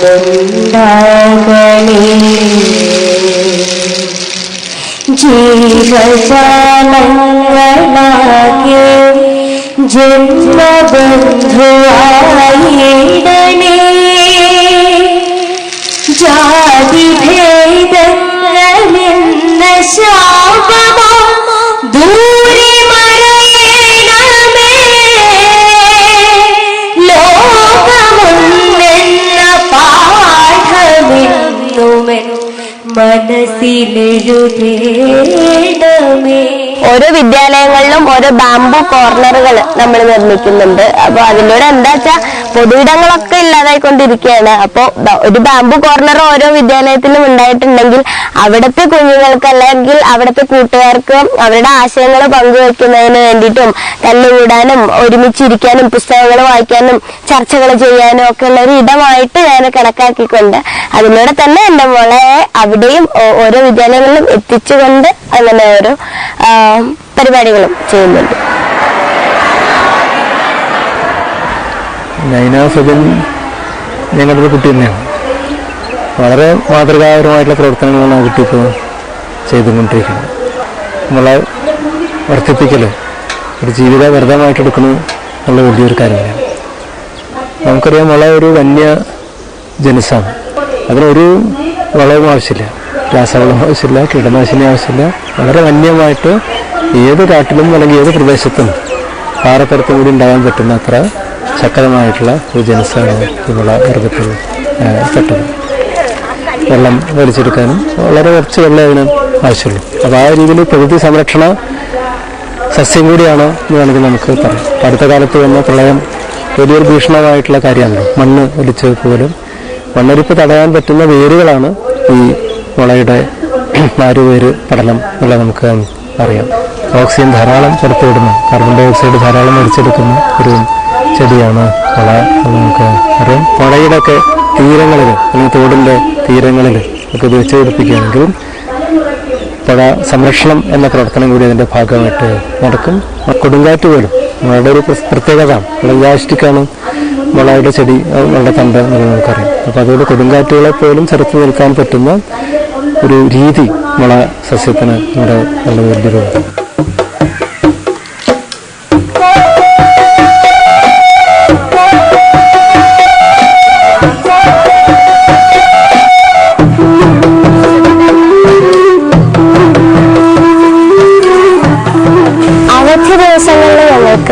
ബാംബു വാക്ക് എന്ന് പറഞ്ഞിട്ടുള്ളൊരു പരിപാടി ഉണ്ട്. ഞങ്ങള് കൂട്ടുകാരൊക്കെ കൂടിയിട്ട് നാട്ടിൻപുറങ്ങളിലൂടെ ഇങ്ങനെ നടക്കാറാണ് പതിവ്. എന്താ വെച്ചാല് പുതിയ മുളകളെ പറ്റിയിട്ട് അറിയാൻ വേണ്ടിയിട്ട്, പുതിയ മുളകളല്ല, നമ്മുടെ പലതരത്തിലുള്ള മുളകളെ പരിചയപ്പെടുത്താനും ഒക്കെ ആയിട്ടാണ് ഞങ്ങൾ ഇവർ നടക്കുന്നത്. അതായത് മുളയെ തൊട്ടറിയാനും കണ്ടറിയാനും ഒക്കെയാണ് ഈ ഒരു നടപ്പെന്ന് പറയുന്നത്. അപ്പോൾ അങ്ങനെ നമ്മള് മുളകളുമായിട്ടുള്ള ഒരുപാട് തൊഴിലുകൾ, ഈ കൊട്ടാവട്ടി, അതൊക്കെ പിന്നെ സാധനങ്ങളും അങ്ങനെയൊക്കെ ആ നടത്തങ്ങളിലൂടെ ഞങ്ങൾ കാണാറുണ്ട്. അതുതന്നെയാണ് അതിന്റെ ഒരു സന്തോഷം എന്ന് പറയുന്നത്. മുള വളരെ സുലഭമായി കണ്ടുകൊണ്ടിരുന്ന ഒരു കാര്യമായിരുന്നു. അത് കൊട്ടയായിട്ടും മുറമായിട്ടും അങ്ങനെ എല്ലാ തരത്തിലും നമ്മളെ വീടുകളിൽ ഉണ്ടായിരുന്നു.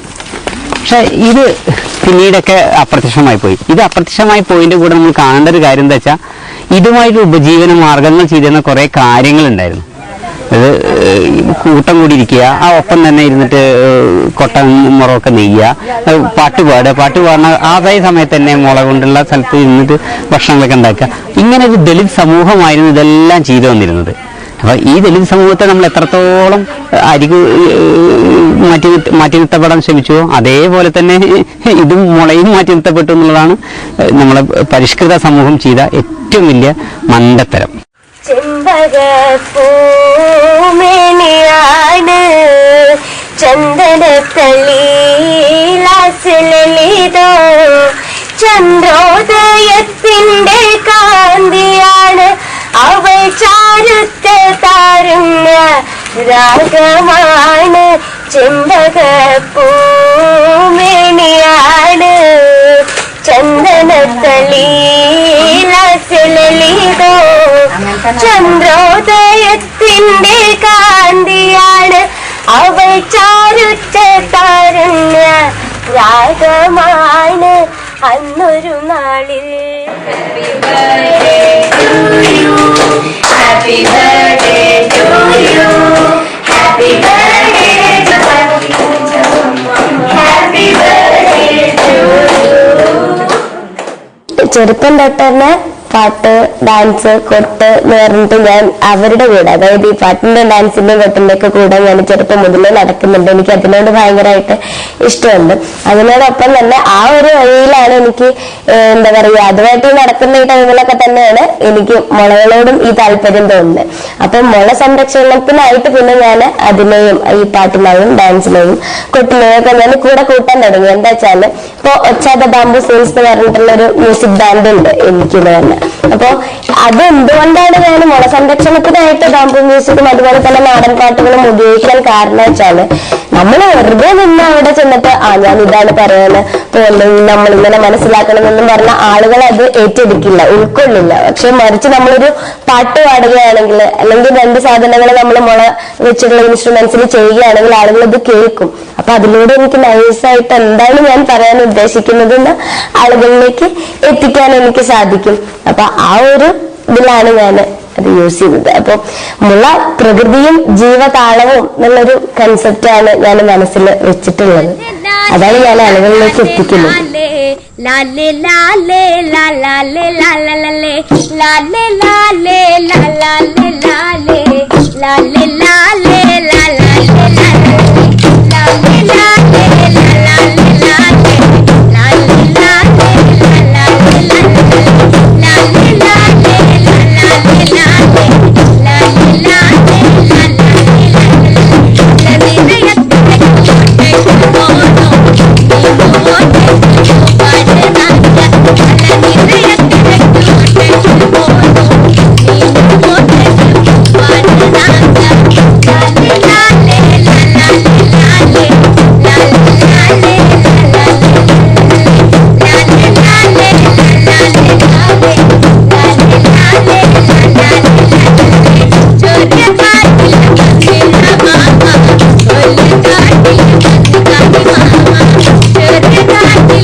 മുളകളെ പോലെ തന്നെ പാർശ്വവൽക്കരിക്കപ്പെട്ടുകൊണ്ടിരിക്കുന്ന ഒരു കലാരൂപമാണ് നമ്മുടെ നാടൻ പാട്ടുകൾ എന്ന് പറയുന്നത്.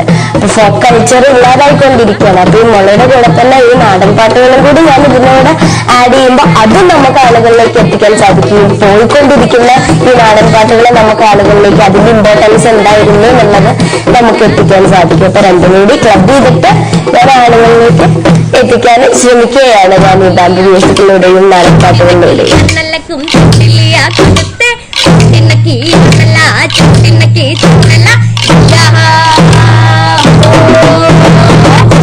നമ്മള് ഇന്ന് കുറച്ച് മുള വർത്താനങ്ങളും പാട്ടുകളൊക്കെ ആയിട്ടാണ് ഇപ്പൊ വന്നിട്ടുള്ളത്. അറിയാം മുളകളെ പറ്റിയിട്ട് ഞാൻ എന്താണ് പറയാന്നുള്ളത് നമുക്ക് എല്ലാവർക്കും അറിയാം. ഞാൻ സ്ഥിരം പറയുന്ന കാര്യങ്ങൾ തന്നെയാണ് അല്ലേ. പക്ഷെ എന്നാലും നമുക്ക് ഇന്ന് കുറച്ചൊന്ന് ഉഷാറാക്കാന്ന് വിചാരിക്കുന്നു. എല്ലാരും തയ്യാറായിട്ടല്ലേ നിൽക്കുന്നത്? മറ്റുള്ള സസ്യങ്ങളിൽ നിന്നൊക്കെ മെച്ചമായിട്ട് മറ്റുള്ള സസ്യങ്ങൾ നമുക്ക് തരുന്നതിലും 35% ഓക്സിജൻ, അതായത് മറ്റുള്ള സസ്യങ്ങൾ തരുന്നതിനേക്കാൾ 35% ഓക്സിജൻ നമുക്ക് മുള തരുന്നുണ്ട്.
മുഴുവൻ മുളകളാണ് നമ്മുടെ ജീവിതം തന്നെ. പണ്ട് കാലത്ത് ജീവിതം തന്നെ മുളകളെ അടിസ്ഥാനമാക്കിയിട്ടായിരുന്നു, അല്ലെങ്കിൽ അതിനെ ഡിപ്പെൻഡ് ചെയ്തിട്ടായിരുന്നു അവരുടെ പണ്ട് കാലത്ത് ആളുകളുടെ ജീവിതം എന്ന് പറയുന്നത്. അത് ഭക്ഷണമായിക്കോട്ടെ, അതുപോലെ തന്നെ പാർപ്പിടമായിക്കോട്ടെ, എന്തു തന്നെയായാലും ജോലിയായാലും കുഞ്ഞുങ്ങൾക്ക് കളിക്കാനുള്ള കളിപ്പാട്ടങ്ങളായിട്ട് വരെ നമ്മുടെ മുളകൾ മാറിയിരുന്നു. ഇപ്പൊ നമ്മളെ ആളുകൾ മൊത്തം മുളയിൽ നിന്ന് വിട്ടു, പ്രകൃതിയിൽ നിന്നാകുന്നു. അതിന്റെയൊക്കെ സൈഡ് എഫക്റ്റ് ഒക്കെ നമ്മൾ കാണുന്നുണ്ട്. ഇപ്പൊ പ്രളയമായിട്ടും മറ്റു സുനാമിയായിട്ടും ഇങ്ങനെ ഓരോ കൊടുങ്കാറ്റുകളായിട്ടും ഒക്കെ നമ്മൾ അതിനെ ഇപ്പൊ അറിയണമുണ്ട്. പക്ഷെ പണ്ട് കാലത്ത് മുഴുവൻ നമ്മുടെ മുളകളുമായിട്ട് റിലേറ്റഡ് ആയിരുന്നു നമ്മുടെ ജീവിതം എന്ന് പറയുന്നത്. പക്ഷെ ഇന്ന് നമ്മൾ അതിലേക്ക് തന്നെ, മുളകളിലേക്ക് തന്നെ തിരിച്ചെത്തേണ്ടത് അത്യാവശ്യം തന്നെയാണ് എന്നാണ് പറയാനുള്ളത്.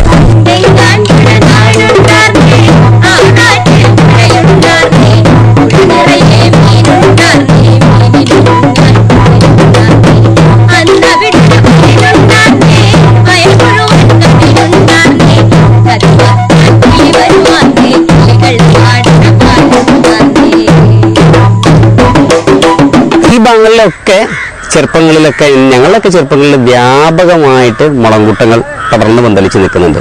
തൊടികളുടെ എല്ലാ അതിരുകളിലും നമുക്ക് ധാരാളമായിട്ട് മുളകളെ കാണാൻ കഴിഞ്ഞിട്ടുണ്ട്. ഞങ്ങളൊക്കെ ഇങ്ങനെ തമാശയ്ക്ക് ഇങ്ങനെ കൂടിയിരിക്കുമ്പോഴൊക്കെ തന്നെ പറയും, നമ്മളൊക്കെ വീടുകളിലൊക്കെ തൊടികളൊക്കെ അതിരുകൾ മുളകളാൽ സമ്പന്നമായിരുന്നെങ്കിൽ ആ മുളകളിലൂടെയായിരുന്നു തൊടികളൊക്കെ ശ്വാസം വിട്ടിരുന്നത് എന്നുള്ളത്. അത്രയ്ക്ക് സമ്പുഷ്ടമായൊരു കാലം. ഇതൊക്കെ ഇങ്ങനെ കണ്ടും പറഞ്ഞിരിക്കുന്ന കൂട്ടത്തിലേക്കാണ് ഉണ്ണി ഇങ്ങനെ വളർന്നു വരുന്നത്. ഒപ്പം തന്നെ ഞങ്ങൾ മുളയുടെ സാധ്യതകളെ ചിന്തിച്ചിട്ട് ഞങ്ങളൊരു സംഗീത ബാൻഡ് ഉണ്ടാക്കി.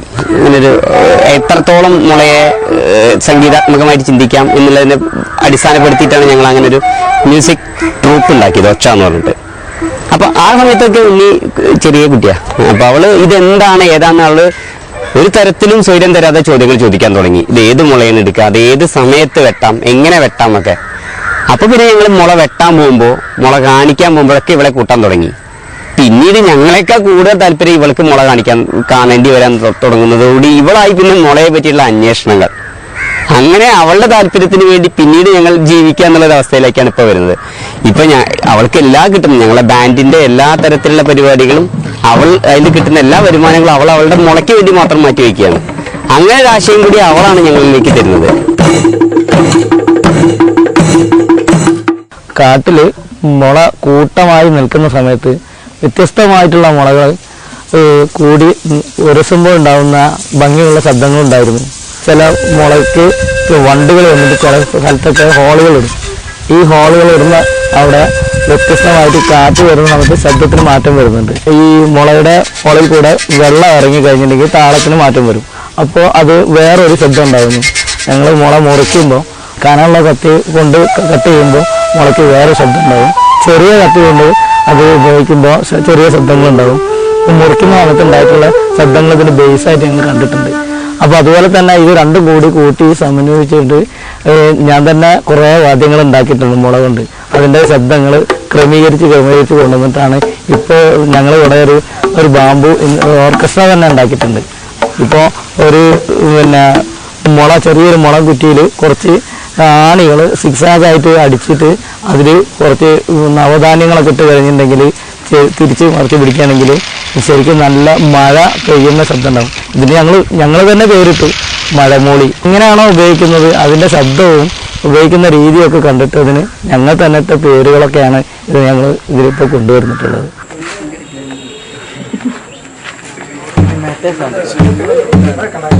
മുളകൾ കൊണ്ട് ഉള്ള വാദ്യങ്ങൾ ഉണ്ടാക്കുക എന്നുള്ളത് ഞങ്ങൾ ഏറ്റെടുത്തപ്പോൾ ഒരുപാട് വെല്ലുവിളികൾ ഞങ്ങൾക്ക് ഉണ്ടായിരുന്നു. ഞങ്ങൾക്കൊരു കൃത്യമായ മാതൃകകൾ ഉണ്ടായിരുന്നില്ല. എങ്ങനെയാണ് മുള കൊണ്ട് വാദ്യങ്ങൾ ഉണ്ടാക്കേണ്ടത്, അത് എത്രത്തോളം സക്സസ് ആവുമെന്നൊന്നും ഞങ്ങൾക്ക് അറിയണ്ടായിരുന്നില്ല. എന്നിട്ട് ഞങ്ങൾ വളരെ ആ ചലഞ്ച് ഏറ്റെടുത്തുകൊണ്ട് തന്നെ മുളകൾ പോയി കാണുകയും അന്ന് കൊണ്ടുവന്ന് അതിനെ ട്രീറ്റ് ചെയ്ത് ചില വാദ്യങ്ങളൊക്കെ ഉണ്ടാക്കി ഞങ്ങൾ പ്രോഗ്രാംസ് ഒക്കെ അവതരിപ്പിച്ച് വരിക തന്നെയായിരുന്നു.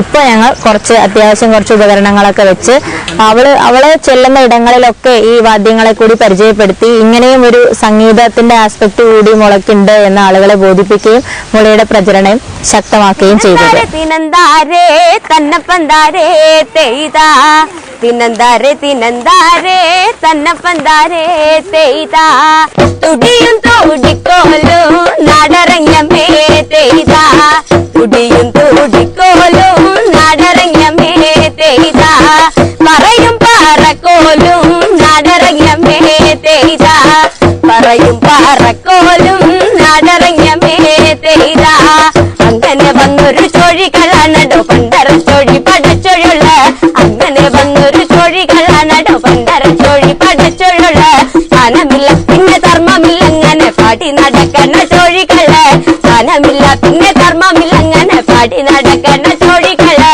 മുല്ലക്കിളമട നടയി കളിച്ചപ്പോ സ്ഥാനമുണ്ട് പിന്നെ ധർമ്മമുണ്ട് കാണട്ടെ കാണട്ടെ നല്ല ചൊഴി കളിയോ തെയ്താ കാണട്ടെ കാണട്ടെ നല്ല ചൊഴി കളിയോ തെയ്താ കാണട്ടെ കാണട്ടെ നല്ല വിശി കളിയോ തെയ്താ കാണട്ടെ കാണട്ടെ നല്ല വിശി കളിയോ തെയ്താ കക്കയെ പോലെ പറന്ന് കളിക്കടോ പന്നിനെ പോലൊന്ന് പറന്ന് കളി.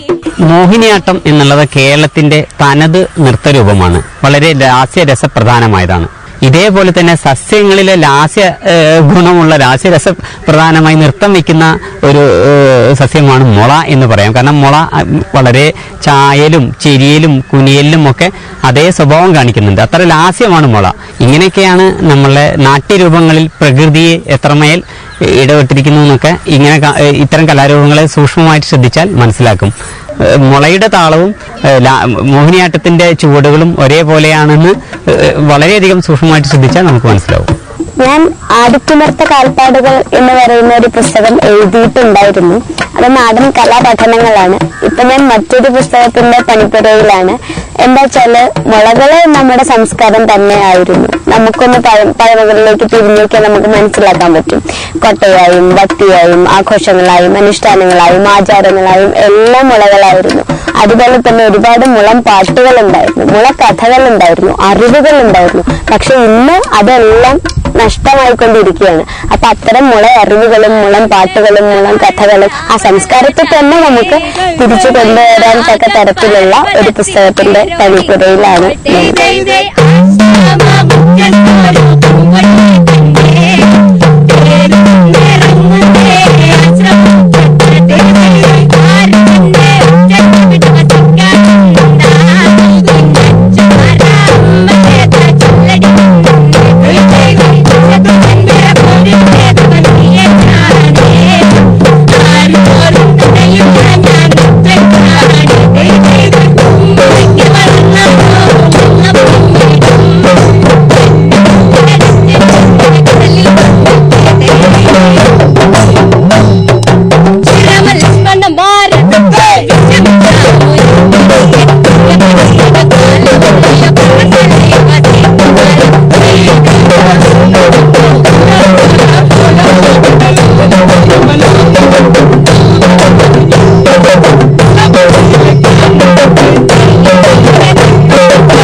തീർച്ചയായും പ്രകൃതിയുമായിട്ട് ബന്ധപ്പെട്ട് കിടക്കുന്ന ഒരു ജോലി തന്നെയാണ് എന്റെ ലക്ഷ്യം എന്ന് പറയുന്നത്. ഒരു വനപാലകയാവാനാണ് എനിക്ക് ആഗ്രഹം. അതിനോടൊപ്പം തന്നെ ഞാൻ കൊണ്ടു നടക്കുന്ന മറ്റൊരു ആഗ്രഹം എന്ന് പറയുന്നത്, എന്റെ ഭാവിയിലൊരു പ്ലാൻ എന്ന് പറയുന്നത് ഒരു ബാംബു വില്ലേജ് ആണ്. അതായത് എന്റെ ബാംബു വില്ലേജിൽ എത്തുന്ന ഓരോ ആളുകൾക്കും മുളകളെ പറ്റിയിട്ടുള്ള കംപ്ലീറ്റ് ആയിട്ടുള്ള ഒരു അറിവ്, സമഗ്രമായിട്ടുള്ള അറിവ് ആളുകൾക്ക് കിട്ടണം. നമ്മുടെ ജീവിതവുമായിട്ട്, നമ്മുടെ എന്താ വെച്ചാൽ കൃഷി മുതൽ മുളയുടെ കൾട്ടിവേഷൻ മുതൽ കൾച്ചറിലേക്ക് വരെ എങ്ങനെ നമ്മുടെ മുളകൾ മാറുന്നു എന്നുള്ളത്, നമ്മുടെ ജീവിതത്തിന്റെ ഭാഗമായിട്ട് എങ്ങനെ മുളകൾ മാറുന്നു എന്നുള്ളത് കൂടി എനിക്ക് ആളുകളിലേക്ക് എത്തിക്കണം എന്നുള്ളതാണ്. എങ്ങനെ ഒരു മുള നമ്മുടെ രാജ്യത്തിന്റെ വികസനത്തിൽ അല്ലെങ്കിൽ നമുക്ക് എങ്ങനെ അത് ഗുണം ചെയ്യുന്നു എന്നുള്ളത് നമുക്ക് ആളുകളിലേക്ക് എന്റെ ഈ ബാംബു വില്ലേജിലൂടെ എനിക്ക് എത്തിക്കാൻ സാധിക്കും എന്നുള്ളതാണ് എന്റെ ഒരു വിശ്വാസം. അപ്പൊ ഇല്ലിക്കാടുകളാൽ സമൃദ്ധമായിട്ടുള്ള ഒരു നാട്, അതാണ് എന്റെ സ്വപ്നം എന്ന് പറയുന്നത്. അപ്പൊ ഞാനത് എന്റെ ബാംബു വില്ലേജിലൂടെ സാധ്യമാക്കുക തന്നെ ചെയ്യും.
Welcome to the session on video signals and connectors.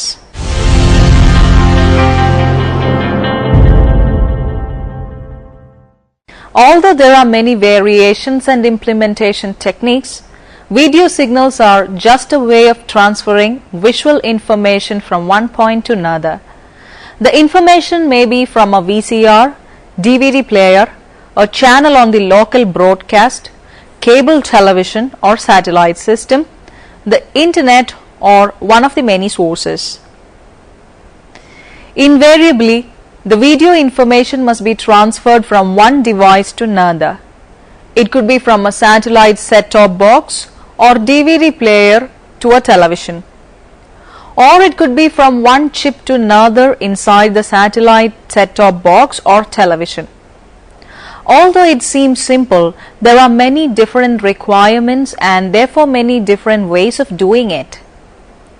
Until a few years ago, most video equipment was designed primarily for analog video. Digital video was confined to professional applications such as video editing. The average consumer now uses digital video every day thanks to continuing falling costs. This trend has led to the development of DVD players and recorders, digital set-top boxes, digital television (DTV), portable video players, and the ability to use the internet for transferring video data.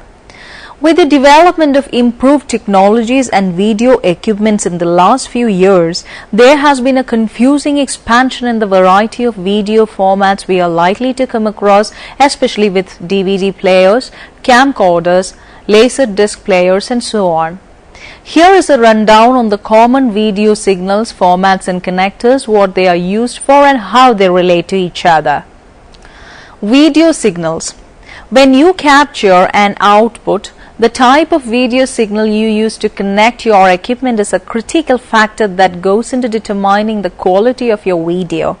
Video camcorders, decks and monitors can use different types of signals depending on the environment they are intended for. Consumer equipment usually has limited video signal choices.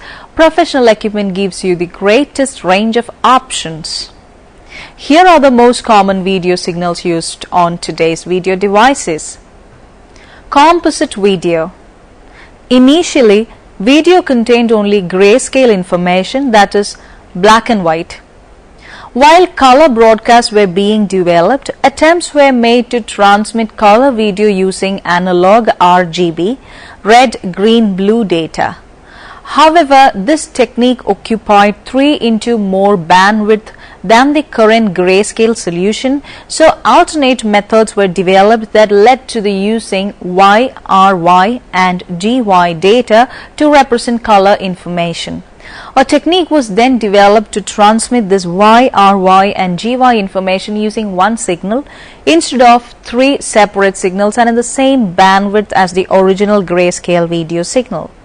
This composite video signal is what the NTSC, PAL and CCAM video standards are still based on today.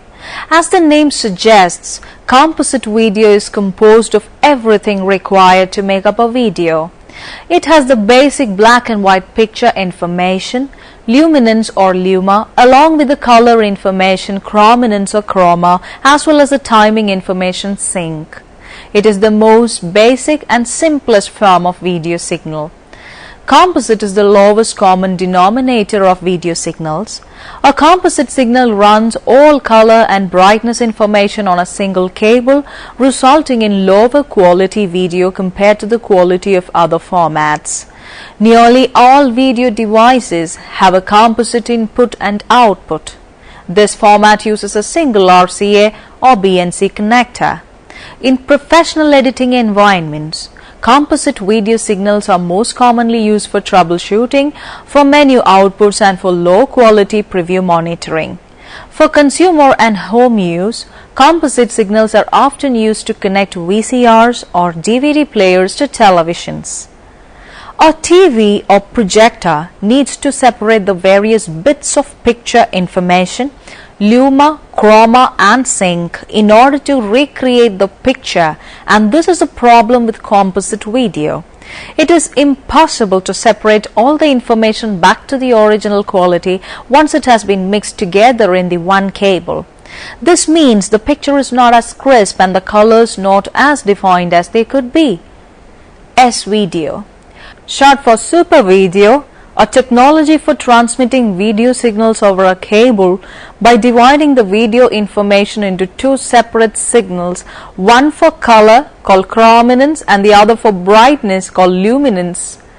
When sent to a television, this produces sharper images than composite video, where the video information is transmitted as a single signal over one wire. This is because televisions are designed to display separate luminance Y and chrominance C signals. To use S-video, the device sending the signals must support S-video output and the device receiving the signals must have an S-video jack. Component video, a high-end video interface that supersedes both composite video and S-video. Component video offers better signal clarity, which results in better picture quality. Component video cables have 3 RCA cables, one green, one red and one blue.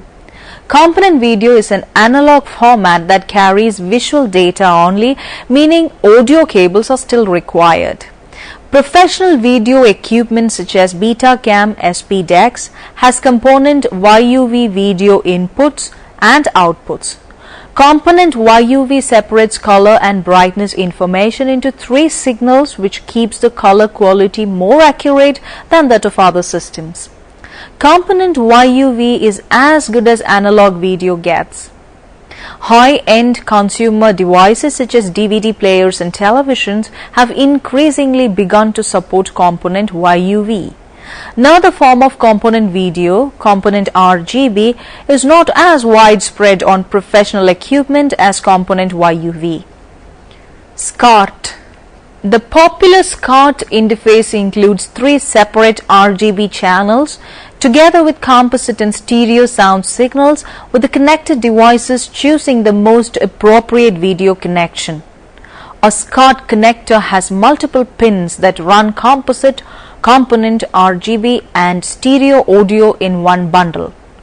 SCART input or output can be broken up into individual connections using special adapters available from video and home electronic stores. Digital video. Analog video signals degrade when material is recorded or distributed. To overcome this, digital signals are now used throughout broadcasting. Another important advantage of digital signals is that massive compression is possible. CCIR 601 or 4:2:2. CCIR 601 was one of the first high-quality digital standards to be introduced.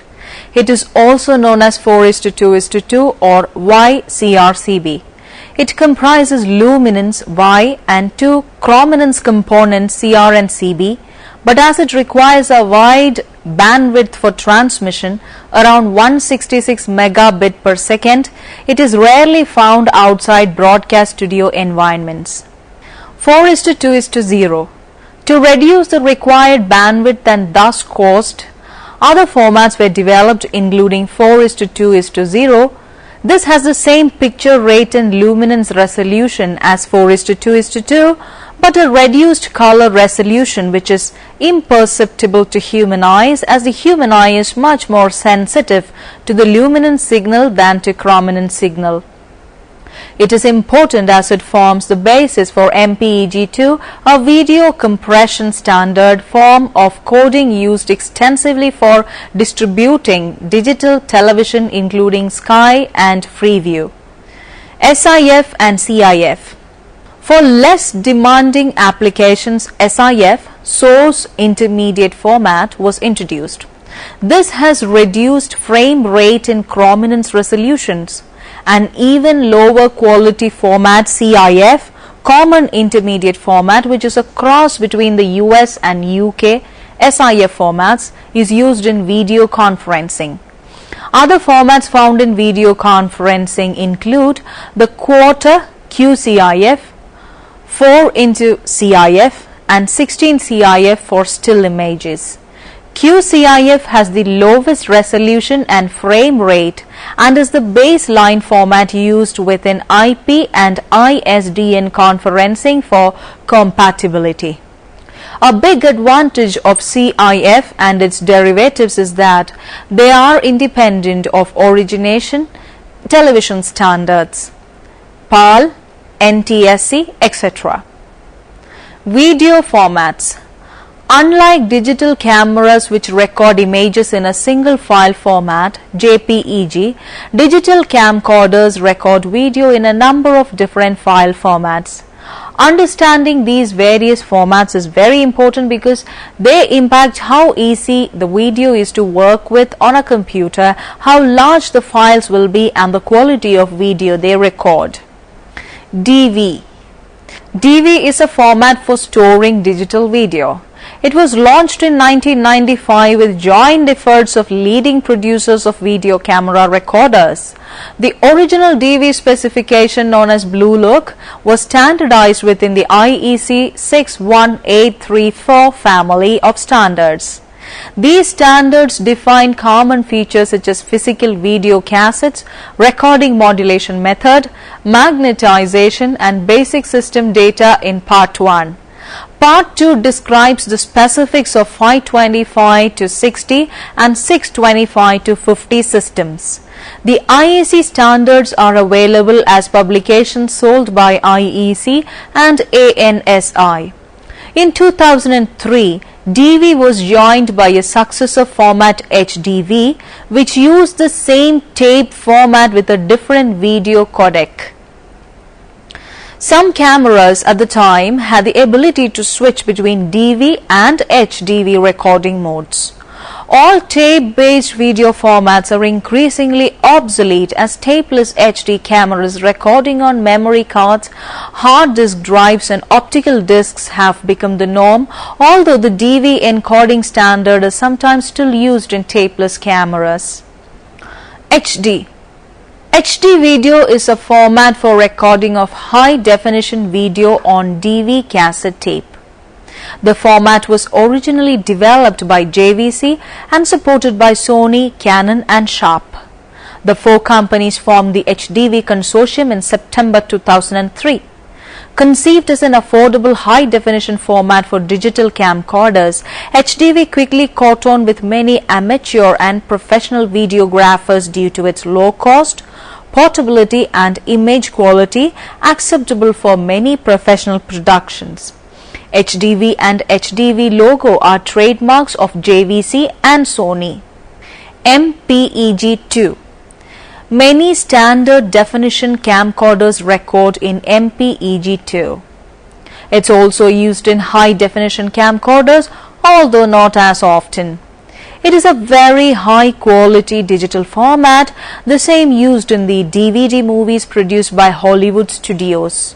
This gives MPEG-2 based camcorders a nice advantage over other formats. The video is easily burnt to a DVD, and most computer media players like Apple QuickTime and Windows Media Player support MPEG-2 playback. MPEG or MPEG-4 H264. Found on most pocket camcorders like the Flip and in many higher-end HD camcorders, MPEG-4 H264 is actually a very broad family of different formats supporting both standard and high-definition video recording. There are several virtues to H264. It can record very high-quality video yet compress it in such a way so as not to consume too much memory. Video connectors explained. There are so many different ways to connect video sources to TVs and monitors these days, and it can get confusing, especially because so many of these ports and connectors have become obsolete over the years. This means that there are a lot of devices out there in the world with many different types of video connections. But what are the difference between them all? Which one do we need to care about? Here we'll explore the most prominent cable types of today and when you may want to use each one.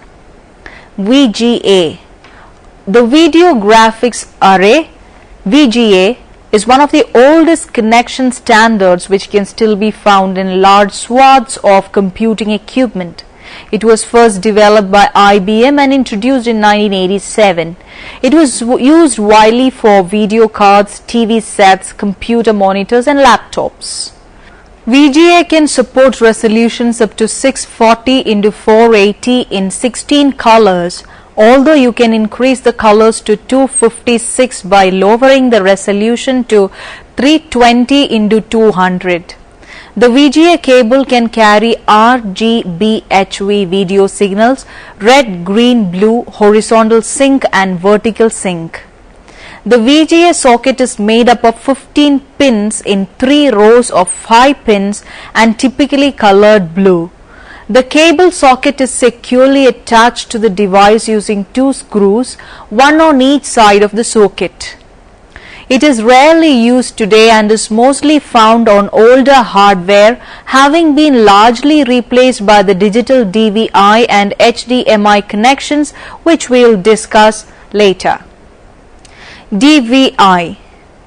More than a decade after IBM introduced VGA, the Digital Display Working Group launched the digital successor DVI in 1999.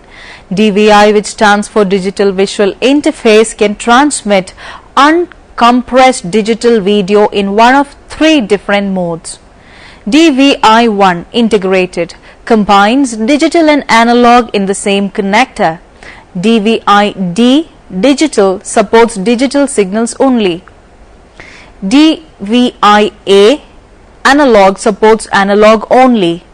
In order to prevent forced obsolescence of VGA devices, DVI was developed to support analog connections using the DVI-A mode.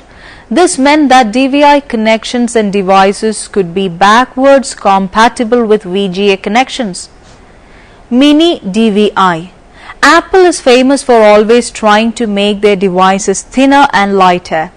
Most people think of this as a relatively recent development, but they have been at it since at least 2006, when they decided to move on from the mini VGA port. In its place, they developed the mini DVI connector. It was included in the PowerBook G4, Intel-based iMacs and MacBooks and Xserve. The mini DVI doesn't support dual link connections and so was always limited to resolutions of 1920 × 1200 or less.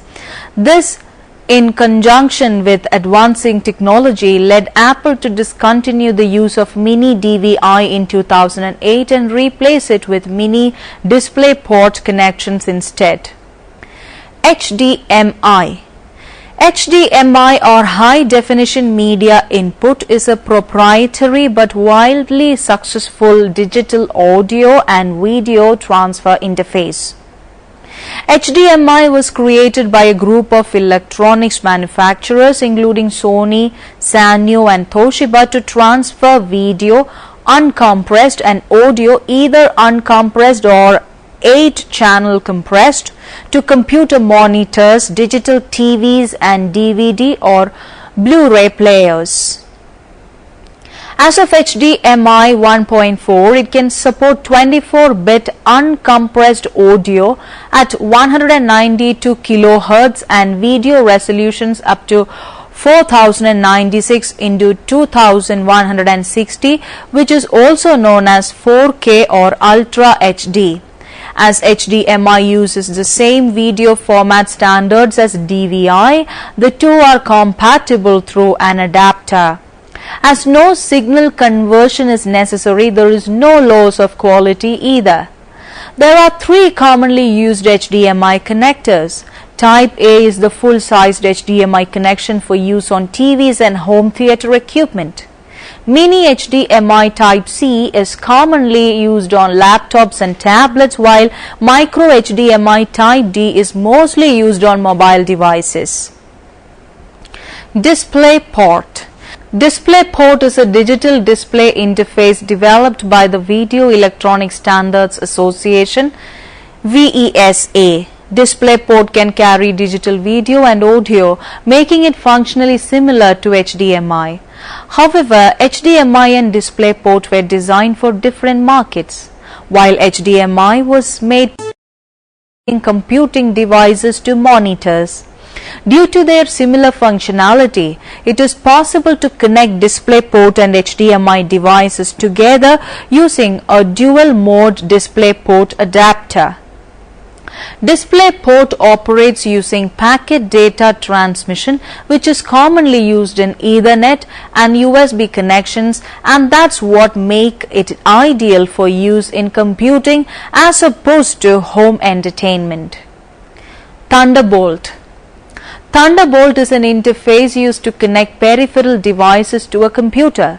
It was originally developed by Intel under the name of LightPeak and used optical cables for data transfer, hence the name LightPeak.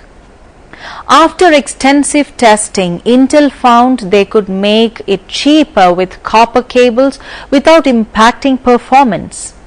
Apple was the first manufacturer to bring Thunderbolt to the market in their MacBook Pro models in 2011.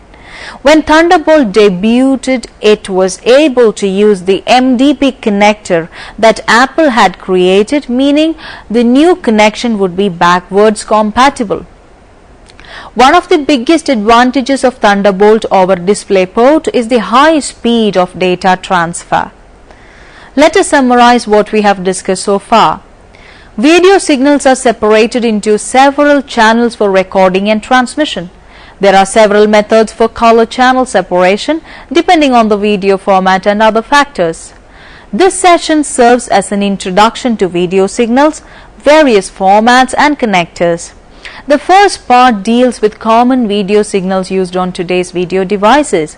Secondly, we discussed about various video formats like DV, HDV, etc. as the digital camcorders record video in a number of different file formats. And various video connectors, the differences between each kind of connectors and when to use each of them were also explained in the last part. You can try to answer a few questions now. What are the advantages of component video over composite video? Bring out the evolution of video connectors or cables from VGA to HDMI. Analog video signals degrade when material is recorded or distributed. Do you agree with this statement? Why? Digital camcorders record video in a number of different file formats. Explain. Differentiate HD from DV video format. You may go through a few references for better understanding. Standard Handbook of Video and Television Engineering 4th edition by Jerry C. Whittaker, McGraw-Hill Companies, New York, 2003. Video Production 101, Delivering the Message by A. Manriquez, Pitchpit Press, 2014. Video Production Handbook 4th edition by J.O. Focal Press, Elsevier, 2009. Hope you've got a better understanding on video signals and connectors. Thank you for watching today's program. Goodbye.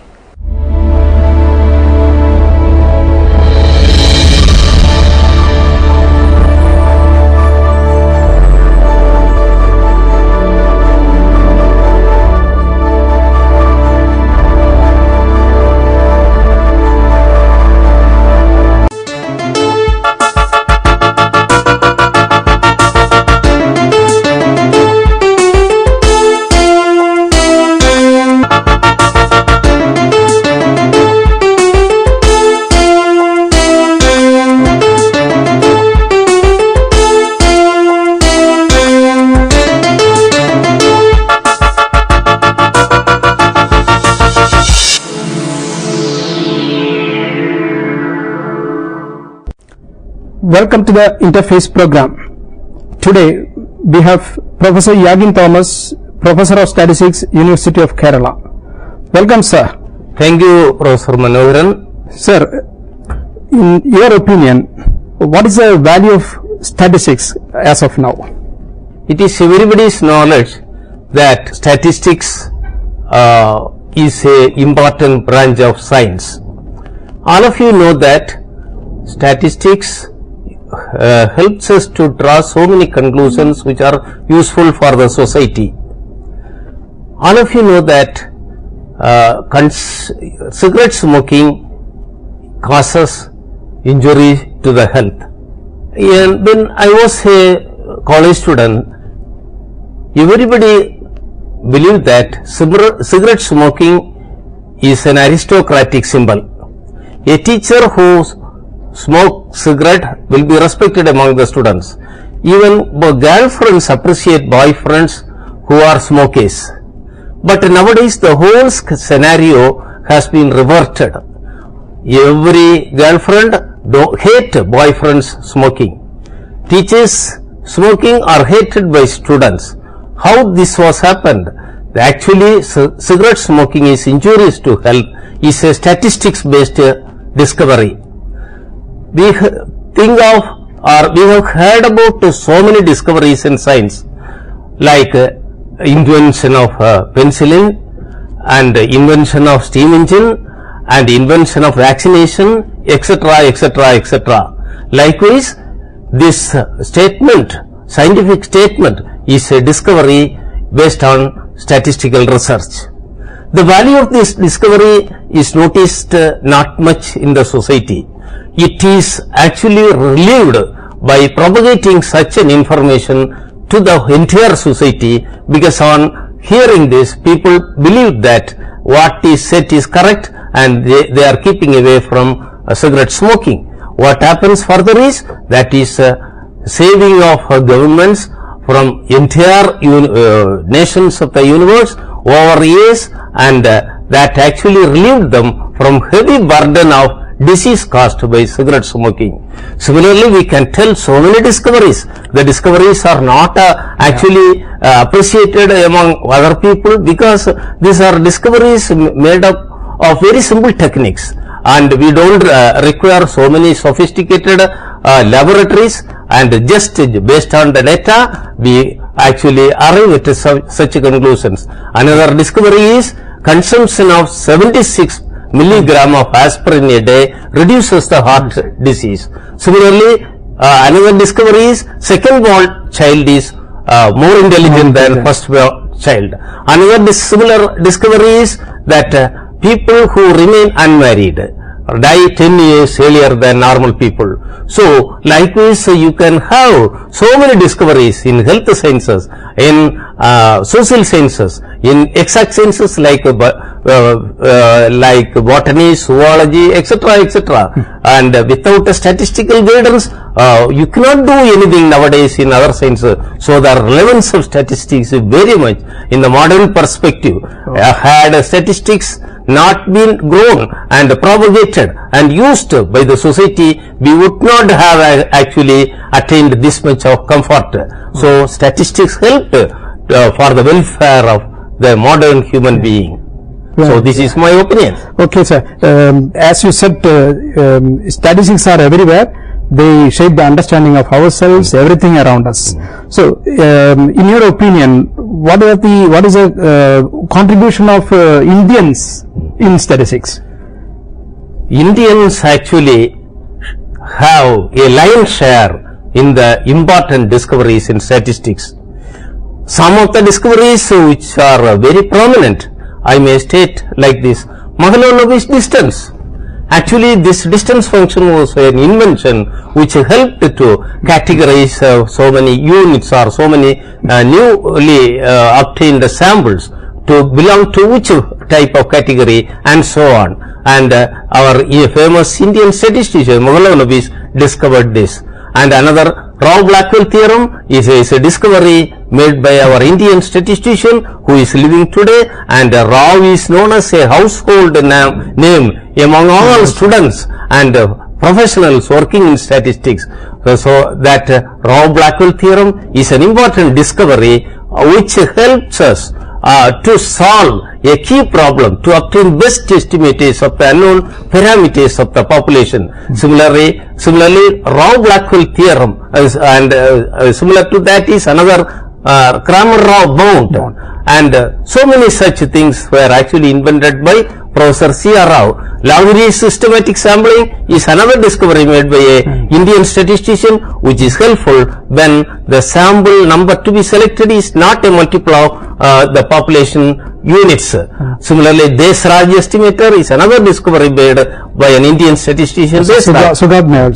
Sugatni's representation of say order statistics of exponential distribution is known as Sugatni representation, and similarly Sugatni's nutrition model is another important discovery. Magalanovi's model is well known in India as well as abroad regarding the way planning can be done. So similarly, our Malayali statistician Professor A. Mathai has discovered a new distribution which is known as Mathai-Metropolis distribution. Our own statistician, who was an alumni of the Department of Statistics, invented Pillai's trace, and it is well known in a multivariate analysis problems. Similarly, you can cite hundreds and hundreds of discoveries made by Indians in statistics. So I claim that the role of Indian statisticians has actually produced much in the world scenario in terms of statistics discoveries. Now there is a recent surge of interest in statistics, and as the Harvard Business Review called statistics as the data scientist as the hottest job of the current century. Yes. What is your opinion about the journey from statistics to the data science?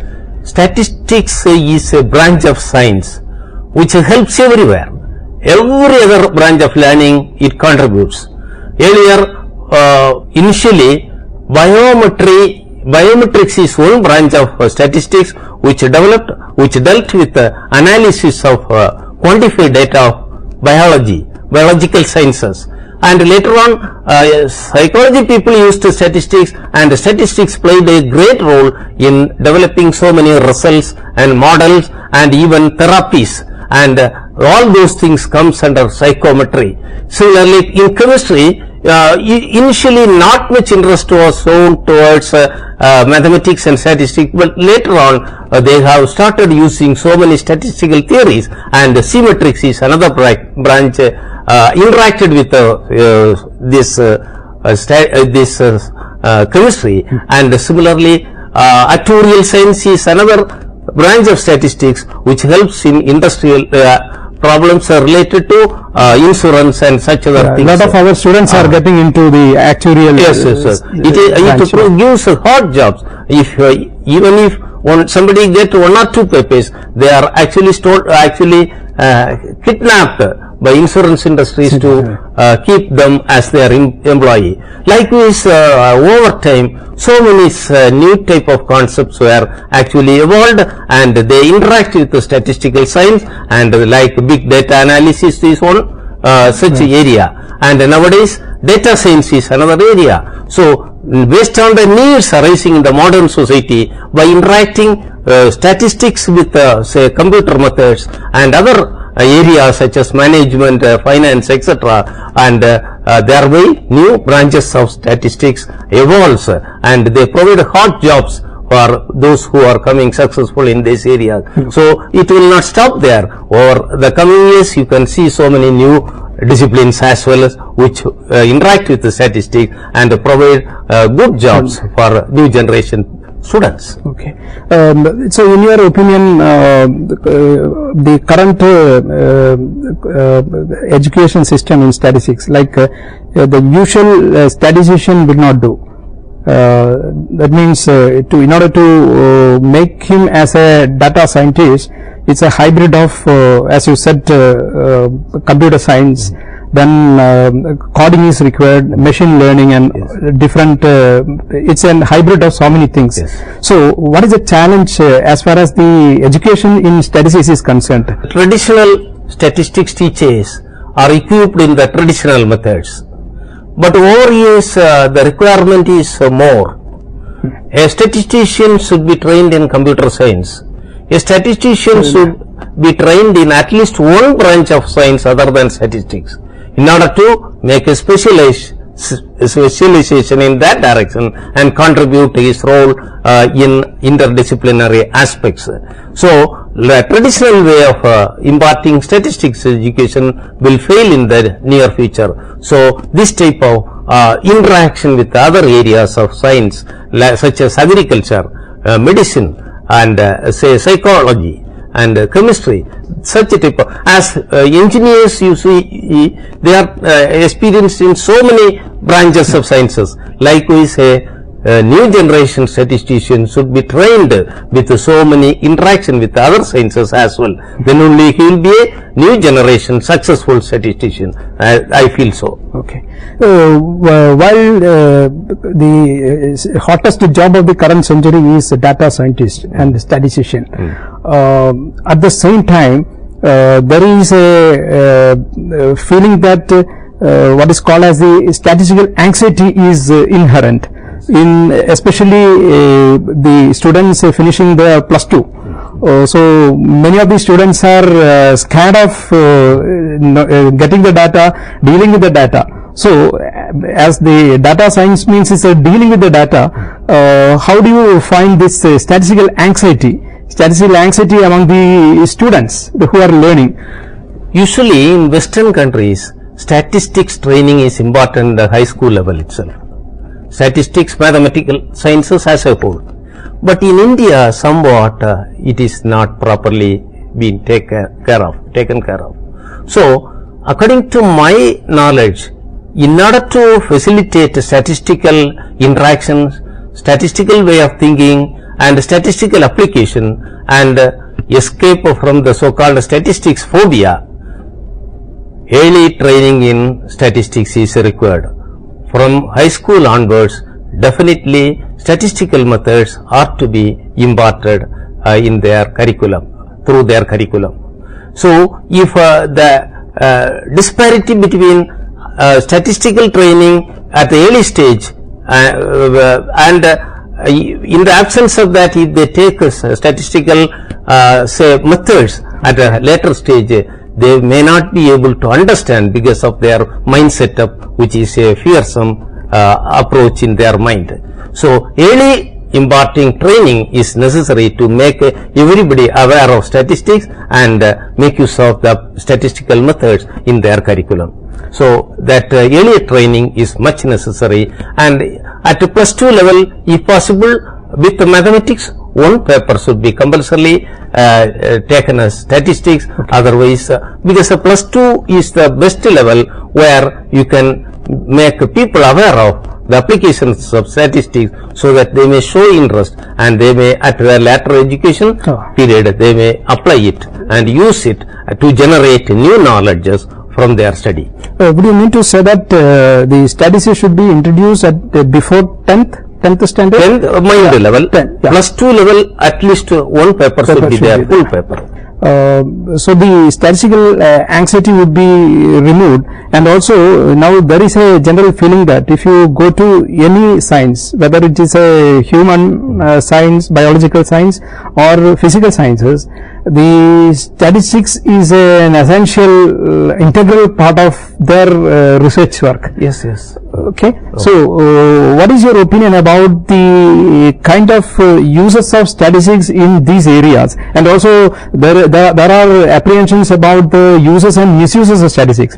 When you say that statistics is very heavily used in all realms, at the same time there is what is called as a cautionary thing, like misuse of statistics. What is your opinion about this misuse of statistics? I recently come across certain PhD thesis on social sciences areas. In SPSS there is a technique called chi-square test for testing the independence of attributes. It's a very simple utility. So it's very simple. But though it is very simple, this is a very celebrated method, because statistics, discovery of statistics is considered as one of the top 100 discoveries made in science as a whole in the 20th century. So this test is misused in most of the PhD thesis. So what will happen is the entire discoveries or deductions that they have made out of their study on their subject will go wrong. Because if the test is not properly used, the decisions will be wrong, the inferences will be wrong. You may wonder in what way it is misused. Because one limitation in the application of chi-square test is the expected cell frequency of each cell should be larger than 5. Mostly they use SPSS software. In the SPSS software, there is no intelligence in the software to adjust the problem when the cell frequency is less than 5. So they have not taken care of this condition, and thereby they wrongly in a wrong method they apply chi-square test. So the entire conclusions may go wrong. So their PhD thesis, if critically evaluated and given for statistical audit, definitely it will not be accepted. So any small misuse of statistics will lead you to very wrong conclusions and wrong decisions. Wrong decisions means the entire decision making process will go wrong, and that will be causing so many erroneous way of representing things, and sometimes it may cause many economic loss also. Okay. So there must be a type of auditing, because in most of the cases people don't employ trained statisticians for applying statistical methods. Moreover, the users are also not trained properly in their techniques. So definitely, to make the research scenario into a successful one, we should make a auditing type of work adjustment in order to see if they have applied the statistical method in the correct way in order to get a correct conclusion. So that means if you are using statistics, the user should know what is the purpose of that, and under what condition it should be used, and they should properly ascertain the conditions under which this particular method is used. And unfortunately, this is not being taken care of by the applied level. And finally, when it comes down to the Kerala, what is your opinion about the development research directions and the way the research in statistics is going on in Kerala? When I joined as lecturer in the government, in the service of Kerala as a statistics lecturer, only 1 or 2 PhD candidates with the statistics was there, and the entire students of statistics believe that doing research in statistics is impossible. So even if somebody get a JRF, they spend some time as a research scholar and then quit from it. Okay. Yeah. Because there was not a proper guides, statistical guides available there. So students have lost faith in doing research. In the due course, so many other teachers like Emmrc, Professor Emmrc, Professor Unnikrishnan Nair, Professor TSK Muthadu, Professor R.N. Pillai, actually they have actually taken enormous pains to propagate the importance of statistics and the easier approach by which they can even come out successfully in statistical research. So when they emerge and they started giving guidance, many students have started doing research in that with those guides and came successful. By that time, we have constituted a statistical organization known as Kerala Statistical Society. That society has rendered enormous work to uplift the motives of statistics students. They have once in a year conducted a conference, and the students participate in it, and so many eminent statisticians were taken with those conferences, and they actually gave talks. Thereby the moral of researchers in actually statistics came up, and thereafter very good results started to come. Nowadays hundreds and hundreds of papers in each year emerges from researches of Kerala University, and definitely I believe that the discoveries made in statistics through statisticians and researchers in Kerala is in the top layer of statistical literature. And so many young Jan Timbergen's International Award and so many other statistical young statistician awards have been bagged by we students of this region. So actually Kerala Statistical Association and the initial stalwarts such as Professor Emmrc, T.S.K. Muthu, they have contributed a lot to to give good faith with the statistical research among the young states of Kerala. Now, the statistics is very enthusiastically applied by government. There is a new area, or rather it's not new but more interest nowadays on official statistics. What is your opinion about the official statistics system in India and its functioning? Official statistics system is very essential for any country, because based on the data produced by this official statistics wing, government rely much on for planning purposes and taking decisions on so many things.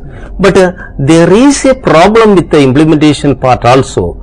There are so many recommendations, so many technologies developed, but strictly speaking, those discoveries and recommendations were not actually taken care of properly from the government wing. I will tell one of my experiences.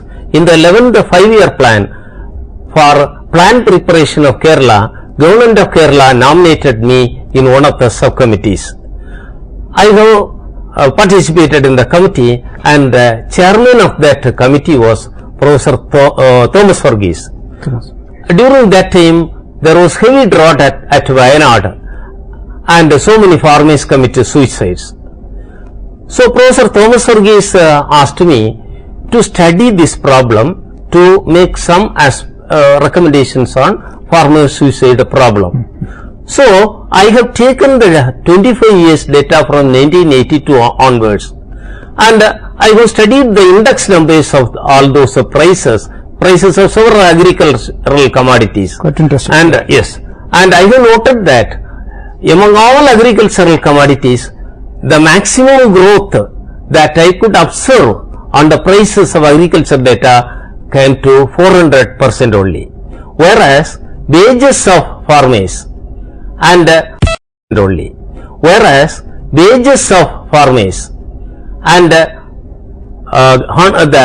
remuneration or salary given to government servants came up to the level of 11 times. So the wages raised to the 11 times, whereas agricultural commodity prices went up to 400%, 4 times only. Okay. So I have, with all these things, I have analyzed the situation. I understand that the price of agricultural commodities existing as on that date was insufficient, because that will not give remunerative price to farmers.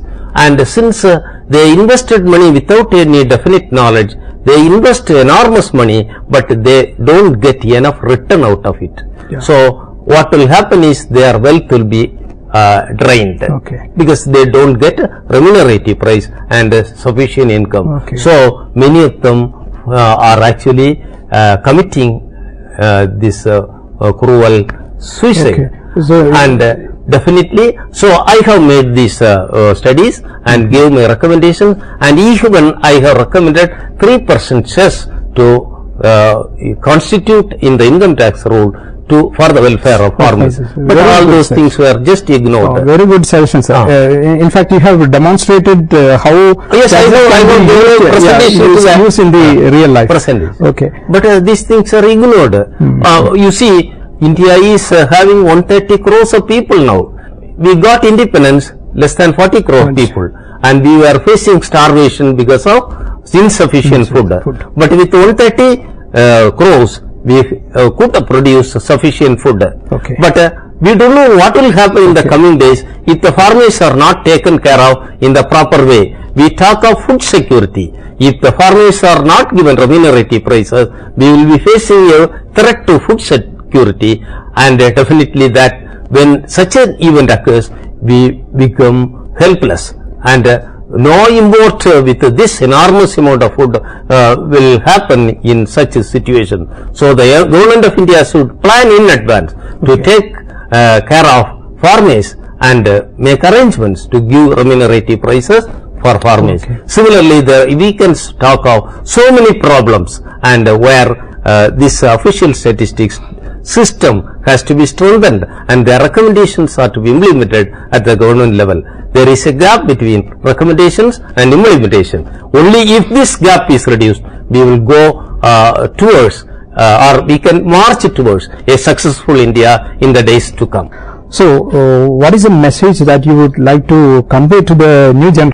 My message is, be sincere with your mathematical approach to the problems. Mathematics alone will not sustain. It should be explained in terms of language known to others. You should apply statistics to every real life situation. Real life situation lies here and there, in biology, in actuarial science, in physics, in chemistry. So don't restrict yourself to study of statistics alone. You make study, continue with your effort with the studies of others' problem also. Then only you can contribute as a successful statistician, and your contributions will be valued, understood by the community, and you will be appreciated. This is my message to new generation learners. So it should be a interdisciplinary kind of a work approach. So many people are joining together and addressing a common problem that is relevant to the society. Okay, sir. Thank you very much. Thanks for having this interface here. Okay, thank you. Thank you.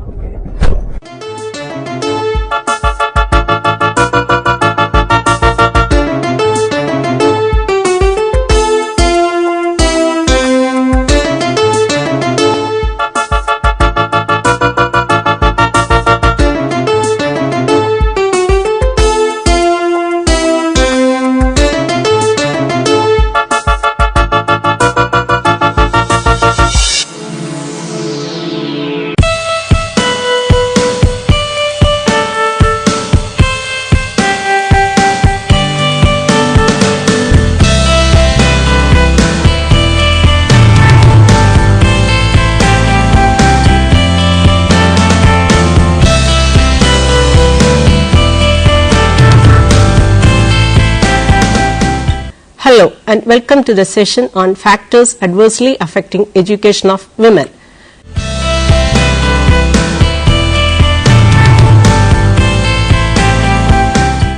Education of women is an important aspect for boosting the social and economic development of the country. Promotion of girls' education, particularly at elementary level, is to bring certain benefits for the society in the form of social development and reconstruction. Promotion of girls' education needs to be in the form of content and quality of schooling, teachers, materials, enrollments, retentions, acquisition of basic literacy and numerical skills. The purpose behind it was to bring social development across variety of sectors, increasing economic productivity, political participation, health and sanitation, delayed marriage, and making effective investment for future generation. Though there are many other possible ways and methods to achieve this national goal, education of girls is an effective way which has simultaneous impact on all aspects. Promoting girls' education has been a priority in India for over a century, but discrepancies still persist in learning opportunities. Significantly, India is the second largest educational system in the world after China, with a total enrollment of 114.6 million at primary level and 41.3 million at upper primary levels, out of which 47.52 million and 18.72 million are girls at primary and upper primary levels respectively. As per the Constitutional Amendment Act 2002, elementary education is a fundamental right of all the children in the age group of 6 to 14 years. As one of the major goals of SSA is to promote social justice, all gender and social category gaps were removed at primary level by 2007 and at elementary level by 2010. Still, universalization of elementary education in its totality is an elusive goal. Even now, the education of girls is lagging behind than boys at all levels of school education. This is a fact we can't ignore, that their enrollment rate is low and dropout rate is higher than boys at all levels of education. Many girls leave schools even without completing elementary education. Education in public schools for rural poor girls and women is largely limited to acquiring literacy and numeracy. The second category of superior schools, mostly in urban areas, is not within the reach of the poor. Only limited learning opportunities in rural public schools are left for girls from poor and deprived families. The focus on access has brought many girls into school, but assuring quality remains an ever-debated issue. Deprived children, including large numbers of girls, are offered a quality compromised free education through what is formally known as transitional school. Competing and consecutive political ideologies have all resulted in more education and progress towards education for all, EFA, but of low quality, where the poor and deprived, particularly girls, suffer the most. There are many socio-cultural, economic and educational barriers which hinder their participation in education. Some of these barriers are discussed below.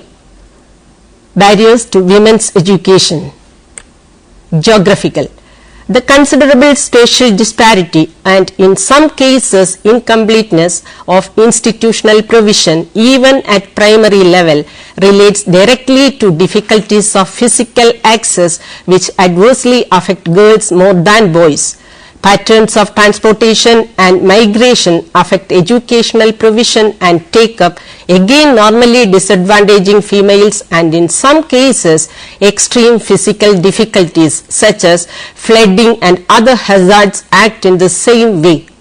The influence of this factor can only be overcome by more sophisticated and multivariate spatial analysis of educational needs and the planning and implementation of integrated development projects as a result. Socio-cultural. A major deterrent to female take-up and follow-through of educational opportunities, even when these are available, is a near universal fundamental cultural bias in favor of males. The widespread operation of patriarchal system of social organization, of customary early marriage, of the incidence of early pregnancy in and out of marriage, of heavier domestic and subsistence duties of females, especially in rural areas, a generally lower regard for the value of female life, all combined through differentially in each case to adversely affect the participation of girls and women in formal education. To this list may be added problems of seclusion and security in some areas. Such long-standing constraints result in a dearth of female role models that could challenge the traditional one that is clearly acquired by both sexes at a very early age. The influence of this factor can only be overcome inter alia by a profound change of attitude on the part of influential males and traditionally minded powerful females in key family positions. Health. In general, the effect of poverty and malnutrition on the health of school-age children falls harder on girls than boys. Boys may get preferential feeding, while girls who have a heavier domestic workload are more likely to be undernourished. Even if they get to school, this adversely affects their performance and therefore retention rate. Health problems associated with the pregnancy, especially for adolescent girls, obviously have a negative effect, as do rising trends of sexual activity in the younger generations where these occur. Problems associated with the family size and family planning is widespread in relation to possible participation in education and implies the need for sex or health education at school level. It is clear that the health factor, though partly hidden and indirect in effect, is a very significant one in respect of the quality of young female participation in education as well as the quantity of it. Economic. Together with the fundamental socio-cultural bias in favor of males, the economic factor, especially in terms of grading poverty and hunger, is probably the most influential in adversely affecting female participation in education, especially in rural areas. In such harsh economic circumstances, both direct and hidden costs to a family of sending daughters to school are perceived by parents to be prohibitive in terms of the provision of books, paper and uniforms or clothing important for social reasons, as well as the loss of vital help at home and on the land. In their condition, they consider sending daughters to school as a luxury which they can't afford. Because of the patriarchal predominance, investment in the girls' schooling is considered as a waste since it benefits the family into which a girl marries rather than her own. In the more privileged classes, investment in the education of females may be an advantage in marrying well. This further increases the urban or rural gap. Vocational education, which might relate to employment prospects, is everywhere weak and undervalued, but especially so in respect of the interest of girls. Religious. The reality is that if the family is more religious, there is a tendency that they would stick to all religious norms blindly. Unfortunately, in India, some religious communities follow the practice of child marriage.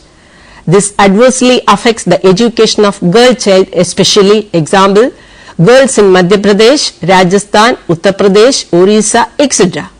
Many customs and cultural practices like that hinder education of girls. For example, many parents of a certain community do not send their daughters to schools when they attain puberty. Legal. This factor acts mainly indirectly.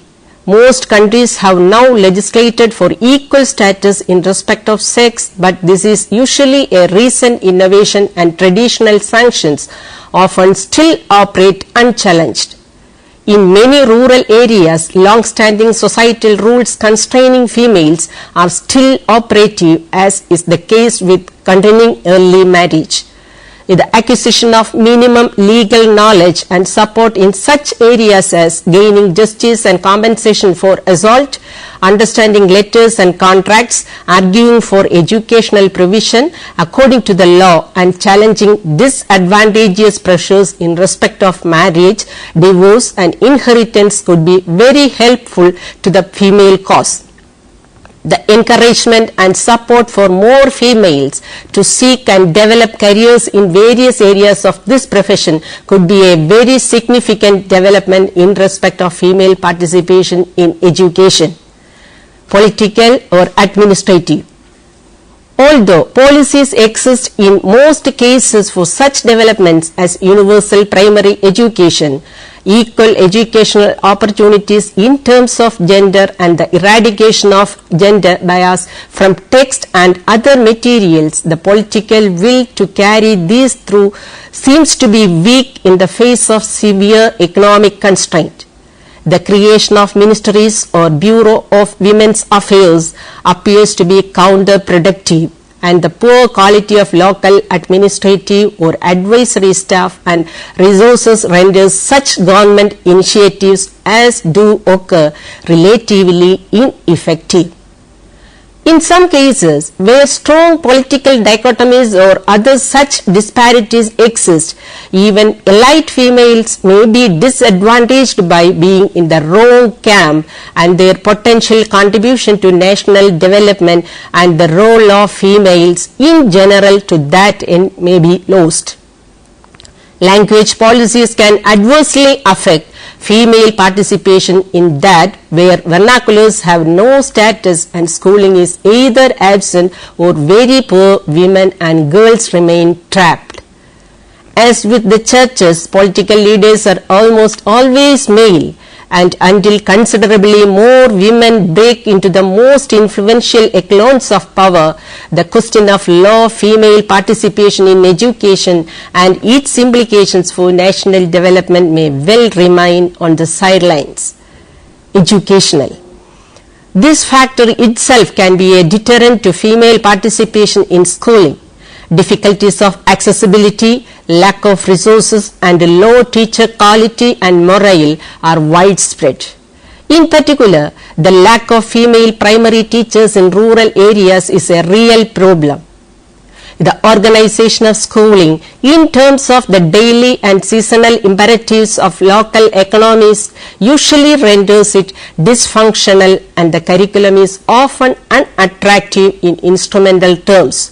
At secondary level, in addition to the lack of accessible places, problems of cost, direct and hidden, are acute, and there is a considerable need for more single-sex girls' schools, some with secure boarding facilities and scholarship schemes to enable participation. Vocational education is weak, and schemes open to girls in this field are particularly useful. There is still a widespread problem of gender bias in books and materials. Suggestive measures. A large number of recommendations have been made and measures suggested for bridging the wide gap between the educational development of boys and girls by various well-known committees and commissions set up in the country from time to time. The wide gap between the educational development of boys and girls can be narrowed by improving the rates of girls' enrollment and their retention, and by adopting the following measures in a big way as a package deal. Some of these measures are already in work in some states in a partial way or on a pilot basis, but the adoption of these measures partially or on pilot basis has not made any visible impact on this problem. Therefore, the following measures are suggested to be adopted in totality and uniformly in a big way. Support should be given to NGOs involved in non-formal primary education projects which positively discriminate in favor of the participation of girls. Schemes should be brought for the enhancement of female participation in schooling, especially in rural areas, be part of an integrated and coordinated development including such other aspects as health, environment and economy. Projects should be developed and supported which address preschool childcare needs and adult literacy or skills development needs in an integrated and coordinated way. Aid should be considered for the provision of books, other learning materials, uniforms or other necessary clothing, and fees to enable more girls to participate in schooling at both primary and secondary levels. Support should be given to the construction of more single-sex schools for girls with adequate residential facilities for pupils and female teachers in those locations where this is necessary for either environmental or social or cultural reasons. Aid should be provided for more scholarships to enable girls from poorer economic backgrounds to attend secondary school, whether boarding or otherwise. NGOs should be encouraged to submit schemes for aid approval that would have the effect of improving the rate of progression of girls from primary to secondary schooling. Support should be given to projects designed to eliminate gender bias from textbooks and other learning materials, especially at primary and secondary level, but also in respect of teacher education and training. Funding should be considered for improvements in the provision of teacher education and training, especially for primary school work that would encourage greater female participation and include more residential accommodation for female students.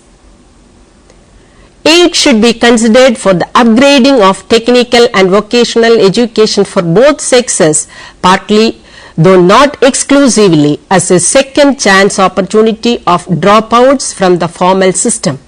In some cases, this could be part of a community-based skills development program.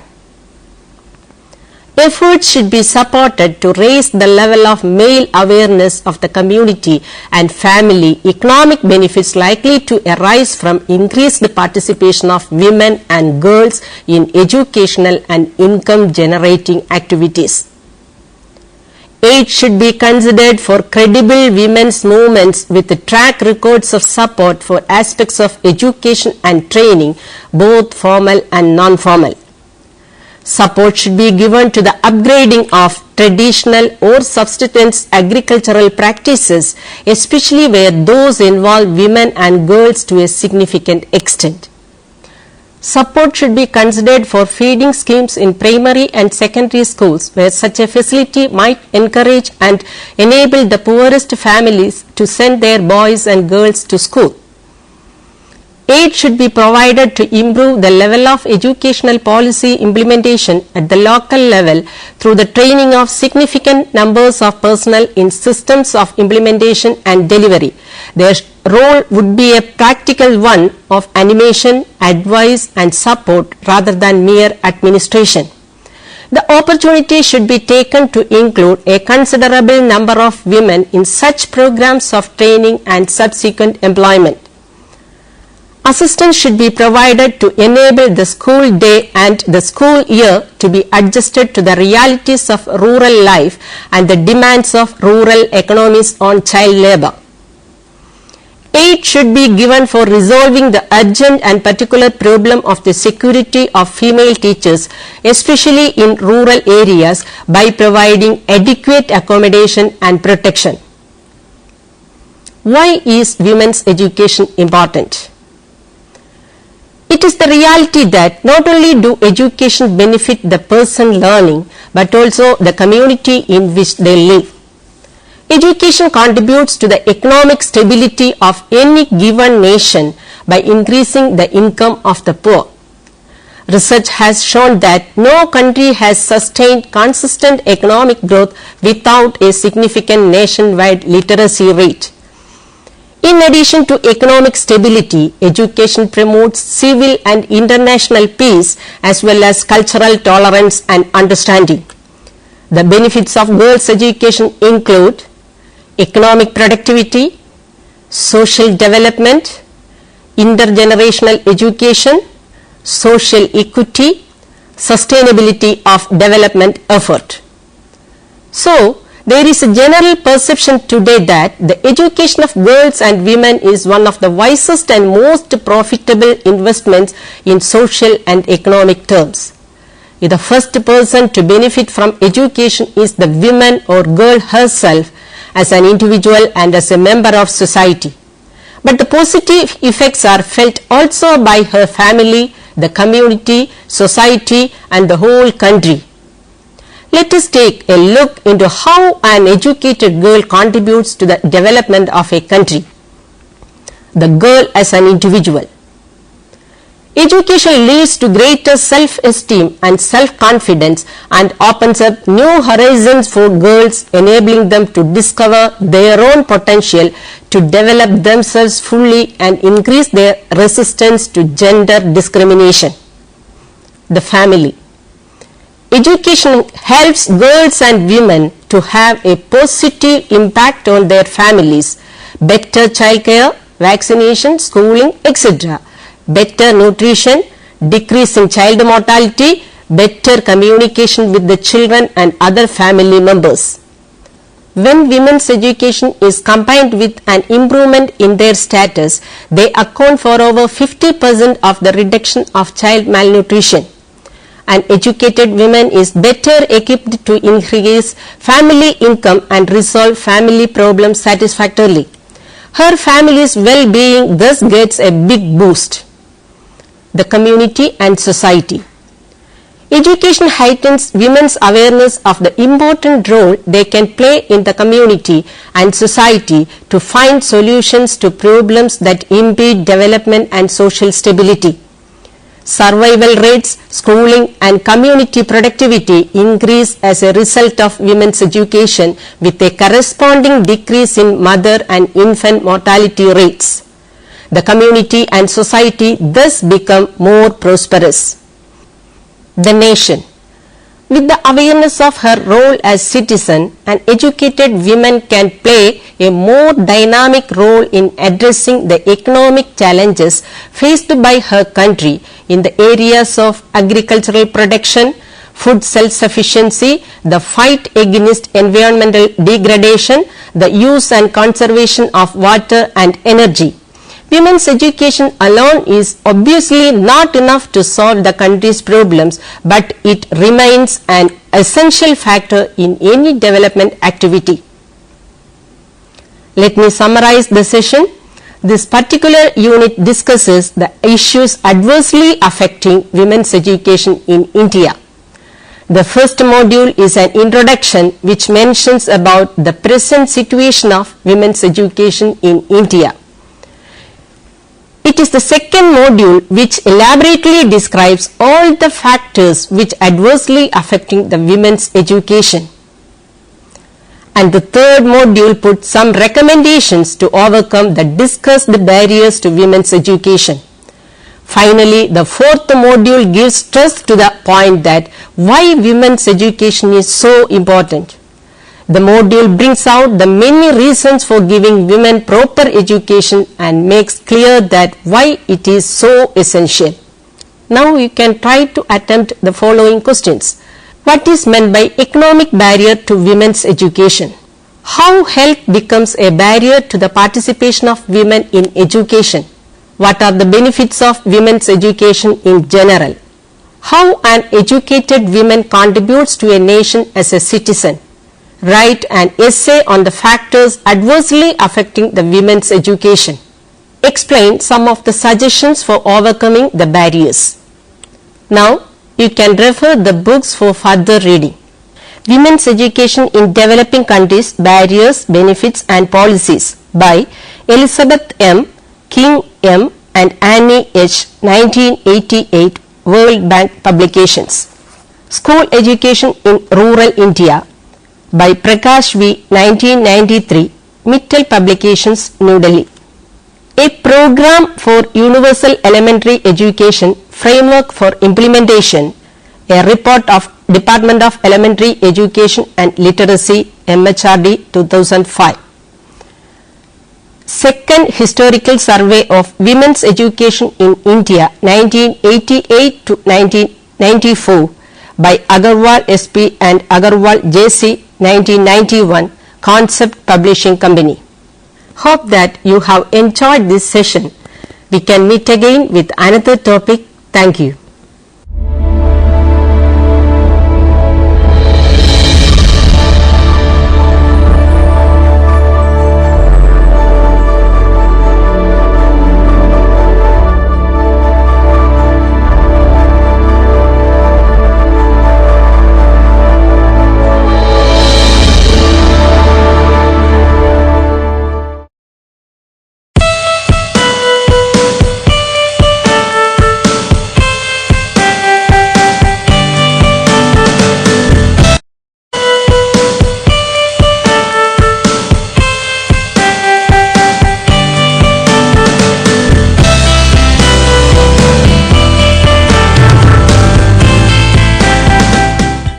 Hello and welcome to the session on ICT initiatives of Government of India.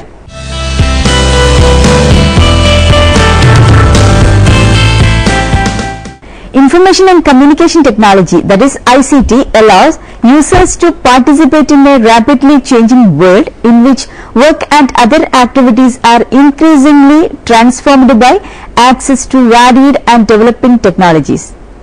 The Indian Information Technology and Industry accounts for a 5.9% of the country's gross domestic product, that is GDP, and export earnings as of 2009, while providing employment to a significant number of its tertiary sector workforce.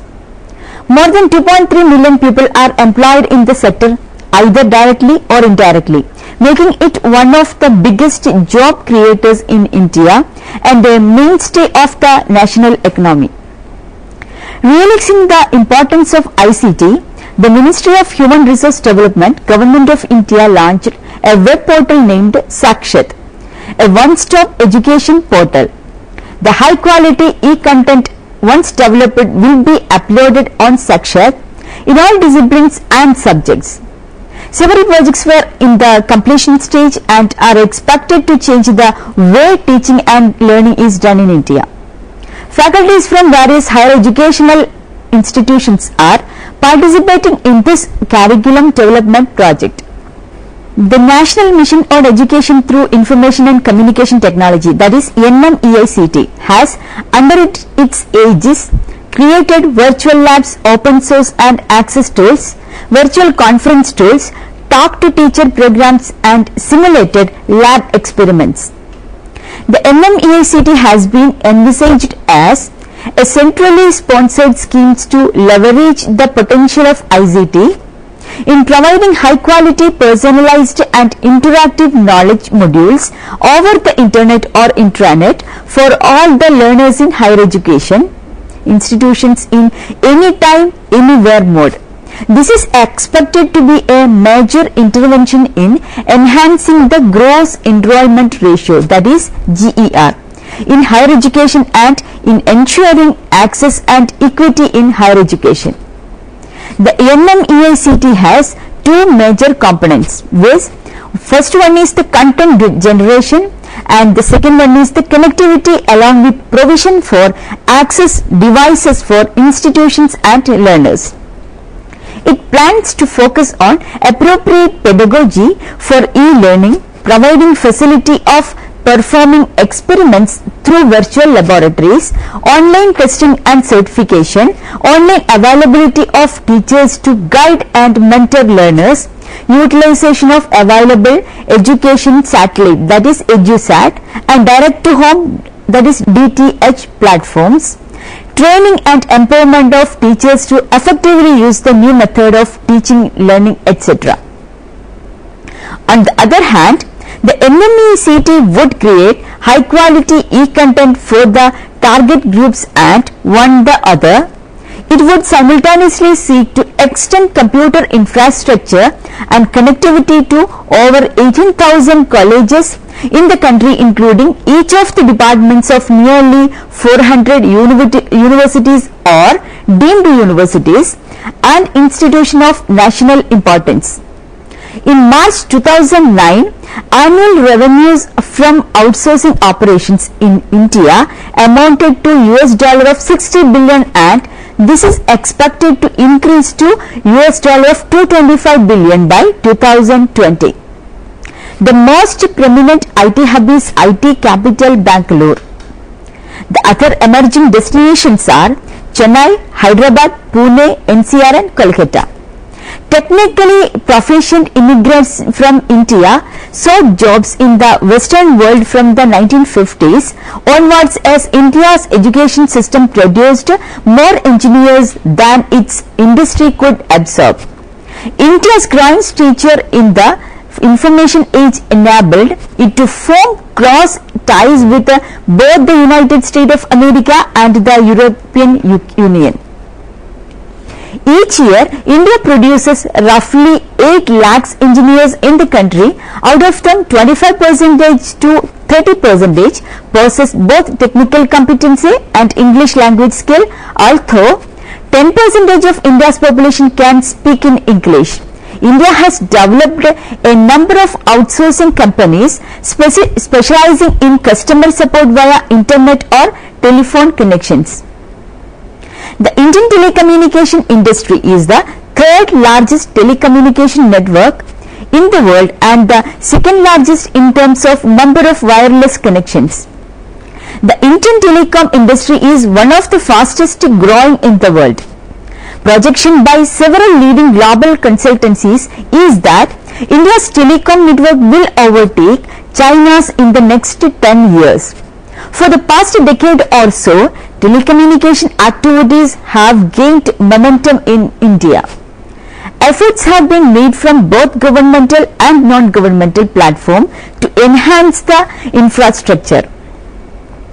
The idea is to help modern telecommunication technologies to serve all segments of India's culturally diverse society and to transform it into a country of technologically enabled people.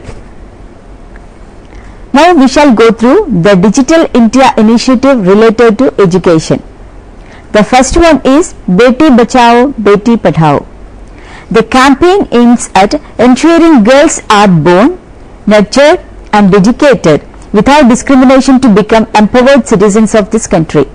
The campaign interlinks national, state and district level interventions with a community level action in 100 districts, bringing together different stakeholders for accelerated impact. The initiative's YouTube channel show various videos related to the campaign. The second one is the Center for Excellence for Internet of Things, that is COE IoT. The Center of Excellence for IoT was announced as a part of the Digital India initiative to jumpstart the IoT ecosystem, taking advantage of India's IT strengths and help the country attain a leadership role in the convergent area of hardware and software. The main objective of the center is to create innovative applications and domain capability. Next one is the Digital Saksharata Abhiyan, that is DISHA. The Digital Saksharata Abhiyan or National Digital Literacy Mission, that is NTLM scheme has been formulated to impart IT training to 52.5 lakh persons, including Anganwadi, ASHA workers and authorized ration dealers in all the states UTs across the country. The initiative aims at training non-IT literate citizens to become IT literate to enable their active and effective participation in the democratic developmental process and enhance their livelihood too. Next one is the Digitize India. The Digitize India platform, that is DIP, is an initiative of the Government of India under the Digital India program to provide digitization services for scanned document images or physical documents for any organization. The aim is to digitize and make usable all the existing content in different formats and media languages, digitize and create data extract for document management, IT applications and record managements. Next one is the e-Granthalaya. e-Granthalaya is an integrated library management software developed by National Informatics Center, that is NIC, Department of Electronics and Information Technology. The application is useful for automation of in-house activities of libraries and to provide various online member services. The software provides built-in web API interface to publish the library catalog over internet. The software is Unicode compliant, thus support data entry in local languages. Next is eBasta. In line with the government's Digital India initiative, this project has created a framework to make school books accessible in digital form as e-book to be read and used on tablets and laptops. The main idea is to bring various publishers and schools together on one platform. In addition to the portal, a backend framework to facilitate the organization and easy management of such resources has been developed, along with the web-based applications that can be installed on tablets for navigating the framework. Next one is the e-Pathshala, developed by NCERT. e-Pathshala for showcasing and disseminating all educational e-resources including textbooks, audio, video, periodicals and a variety of other print and non-print materials through website and mobile app. The platform addresses the dual challenge of reaching out to a diverse clientele and bridging the digital divide, offering comparable quality of e-contents. All the concerned stakeholders such as students, teachers, educators and parents can access e-books through multiple technology platforms, that is mobile phones and tablets, and on web through laptops and desktops. Geographic Information System, that is GIS. The Geographic Information System is designed to store, retrieve, manage, display and analyze different types of geographic and spatial data, which allows users to produce maps and other graphic displays of geographic information for analysis and presentation, and thus serves as a valuable tool to visualize spatial data and or to build decision support system for further use in any organization or research bodies. GIS stores data in geographical features and their characteristics. These features are typically classified as points, lines or areas, or as raster images. GIS stores information using spatial indices that make it possible to identify the features located in any arbitrary region of a map. Next one is the Government e-Marketplace. Government e-Marketplace or GEM is single window solution for online procurement of common use of goods and services required by various government departments, organizations, PSUs. GEM aims to enhance transparency, efficiency and speed in public procurement. It also provides the tool for direct purchase, e-bidding and reverse e-auction to facilitate the government users to achieve the best value for the money. The next one is the ICDS Systems Strengthening and Nutrition Improvement Project, that is ISSNIP. ISSNIP is World Bank's International Development Association, that is IDA, assisted project implemented by Ministry of Women Child Development in 162 high malnutrition burden districts in 8 states was Andhra Pradesh, Bihar, Chhattisgarh, Jharkhand, Maharashtra, Madhya Pradesh, Rajasthan and Uttar Pradesh. The objective of the project is to support the government of India and participating states to strengthen the ICDS policy framework, systems and capacities and facilitate the community engagement to ensure greater focus on children below 3 years of age. And the second one is to strengthen convergent actions for improved nutrition outcomes.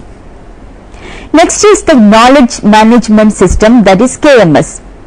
The Digital India programs envisions to transform India into a digitally empowered society and knowledge economy. To spearhead this vision, Knowledge Management Portal has been created to establish a culture where knowledge is captured, shared, created and reused. It provides a platform to leverage the transformation of data to knowledge by systematically aligning with the organizational goals and strategy. Next one is the Learning Management System, that is LMS. Learning Management System LMS is a software application for the administration, documentation, tracking, reporting and delivery of electronic courses, that is e-learning and training programs. As a capacity building tool, LMS facilitates efficient administration of e-learning and training for various government officials both at center and state union territories. It has the objective of enhancing knowledge and skill of users as per their roles envisaged in the e-governance competency framework, that is EGCF. Next one is the Emmrc. In order to utilize and harness the benefits of cloud computing, Government of India has embarked upon an ambitious initiative, that is GL Cloud, which has been named as Emmrc. The focus of this initiative is to accelerate delivery of e-services, in the country while optimizing ICT spending of the government. This will ensure optimum utilization of the infrastructure and speed up the development and deployment of e-gov applications. Next one is the Emmrc. Emmrc is a comprehensive mobile device security solution with an emphasis and approach on protecting mobile device resources rather than scanning for malware's signatures. The major threats on mobile devices can be broadly categorized into data compromise, malicious applications, physical theft, and misutilization of hardware resources. Next one is the Mobile Seva App Store. A mobile application store, that is Emmrc Store, has been created to facilitate the process of development and deployment of suitable mobile application for delivery of public services through mobile devices. The Emmrc Store is integrated with the MSDG and it shall use the MSDG infrastructure for deployment of such applications. The Emmrc Store is based on service-oriented architecture and cloud-based technologies using open standards as far as practicable. Next one is the MyGov. It is a unique first of its kind participatory governance initiative involving the common citizen at large. The idea of MyGov brings the government closer to the common man by the use of online platform, creating an interface for healthy exchange of ideas and views involving the common citizen and experts with the ultimate goal to contribute to the social and economic transformation of India. Next one is the National Career Service Portal. A national ICT based portal has been developed primarily to connect opportunities with the aspirations of the youth. This portal facilitates registration of job seekers, job providers, skill providers, career counselors, etc. Additionally, it provides job matching services in a highly transparent and user-friendly manner. These facilities along with the career counseling will be delivered by the portal through multiple channels like career centers, mobile devices, etc. Next one is the National Knowledge Network, that is NKN. NKN project is aimed at establishing a strong and robust Indian network which will be capable of providing secure and reliable connectivity. Globally, friendly research and innovations are shifting towards multidisciplinary and collaborative paradigm and require substantial communication and computational power. In India, NKN with its multi-gigabit capability aims to connect all universities, research institutions, libraries, laboratories, healthcare and agricultural institutions across the country to address such paradigm shift. Next one is the National Scholarship Portal, that is NSP. NSP is a one-stop solution for end-to-end scholarship process right from the submission of student application, verification, sanction and disbursal to end beneficiary for all the scholarships provided by the Government of India. Next one is National Supercomputing Mission, that is NSM.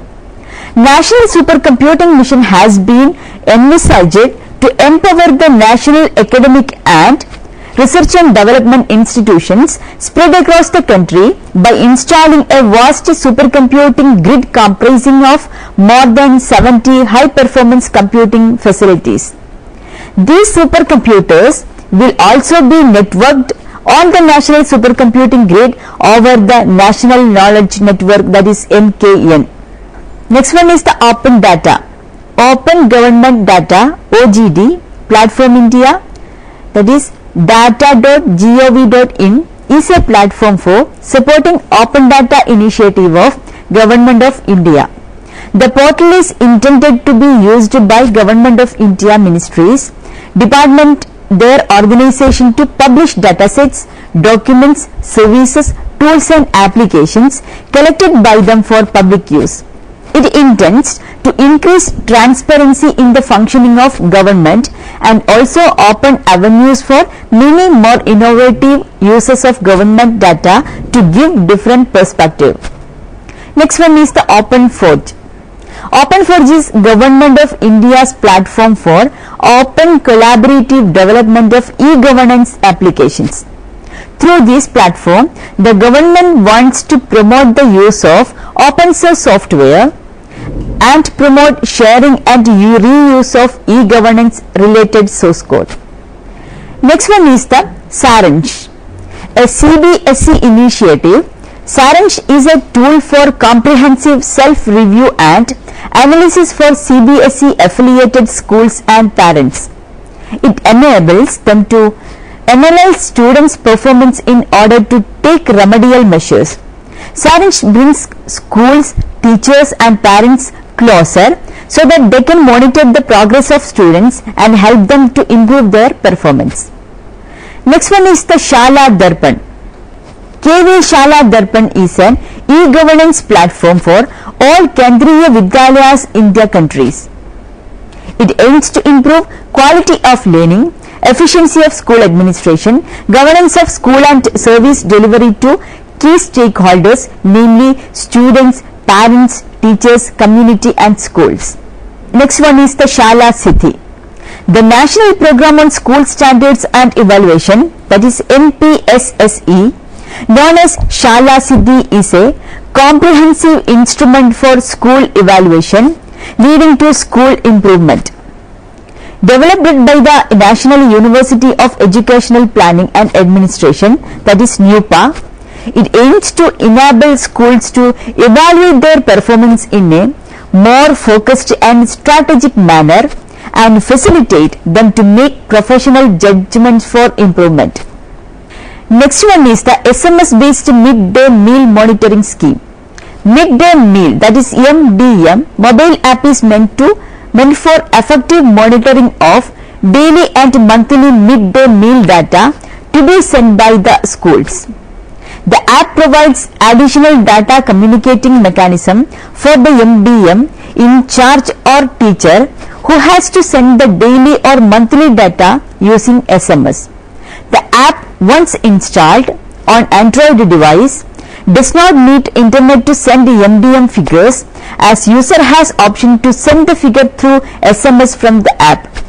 This simplifies the job of MDM in charge, who even does not have to remember the SMS formats. Next one is the Sugamaya Pustakalaya. Sugamaya Pustakalaya is an online platform that makes accessible content available to print disabled people. The library houses publication across diverse subjects and languages and multiple accessible formats. It has been created by Department of Empowerment of Persons with Disabilities, Divyangjan, Ministry of Social Justice and Empowerment in collaboration with the member organization of DC Forum India and powered by TCS Access. Study Webs of Active Learning for Young Aspiring Minds, that is SWAYAM. SWAYAM seeks to bridge the digital divide for students who have hitherto remained untouched by the digital revolution and have not been able to join the mainstream of the knowledge economy. This is done through an indigenous developed IT platform that facilitates hosting of all the courses taught in classrooms from 9th class till post-graduation to be accessed by anyone, anywhere at any time. Next one is the Visheshwaraya PhD scheme for electronics and IT.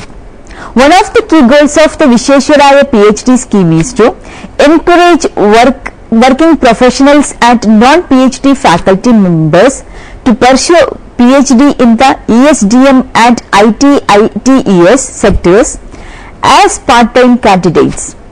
It is envisioned that having part-time PhD students is likely to encourage the industry-academia interaction, help in the alignment of the R&D efforts between them and bring value to the country. National Repository of Open Educational Resources. that is NROER.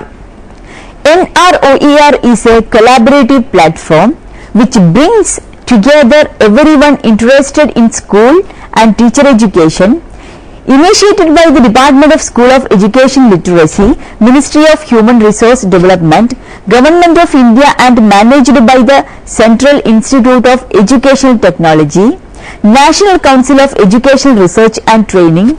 The repository runs on the Meta Studio platform, an initiative of the Knowledge Labs, Homi Bhabha Center for Science Education. The next one is the performance indicators, that is PINDIX. It can be used by teachers themselves for assessing their own performance and to make continuous effort to reach the highest level. These can also be used for teacher appraisal by the supervisory staff or member to assess and provide constructive feedback for the improvement of the teacher performance. Next one is the Swayam Prabha. It is a group of 32 DTH channels devoted to telecasting of high quality educational programs on 24/7 basis using the GSAT 15 satellite. Every day there will be new content for at least 4 hours, which would be repeated 5 more times in a day, allowing the students to choose the time of their convenience. Now let us summarize what we have discussed so far. ICTs are unprecedentedly changing the ways in which people connect and network with each other. The motto and philosophy of government-citizen relations and methods of knowledge and information sharing. Given the multiple of applications and methods, it is better to analyze the applications of ICT through various programs incentivized or supported by the government. These initiatives cover the wide range of ICT in applications in networking, e-governance and education. As India pushes hard towards a digital society, the government schemes aims to cover a wide range of applications. All programs are now coordinated under the umbrella scheme, the Digital India. It aims to transform the entire ecosystem of public services through the use of information technology. It has the vision to transform India into a digitally empowered society and knowledge economy. Many states and union territories have started various e-governance projects. Though these e-governance projects were citizen-centric, they could make lesser than the desired impact. Government of India launched National E-Governance Plan, that is NEGP, in 2006. 31 mission mode projects covering various domains were initiated. Despite the successful implementation of many e-governance projects across the country, e-governance as a whole has not been able to make the desired impact and fulfill all its objectives. It has been felt that a lot more thrust is required to ensure e-governance in the country, promote inclusive growth that covers electronic services, products, devices and job opportunities. Moreover, electronic manufacturing in the country needs to be strengthened. This is the last module of the course ICT Skills in Education. Thank you all for joining this program. Wish you all the success.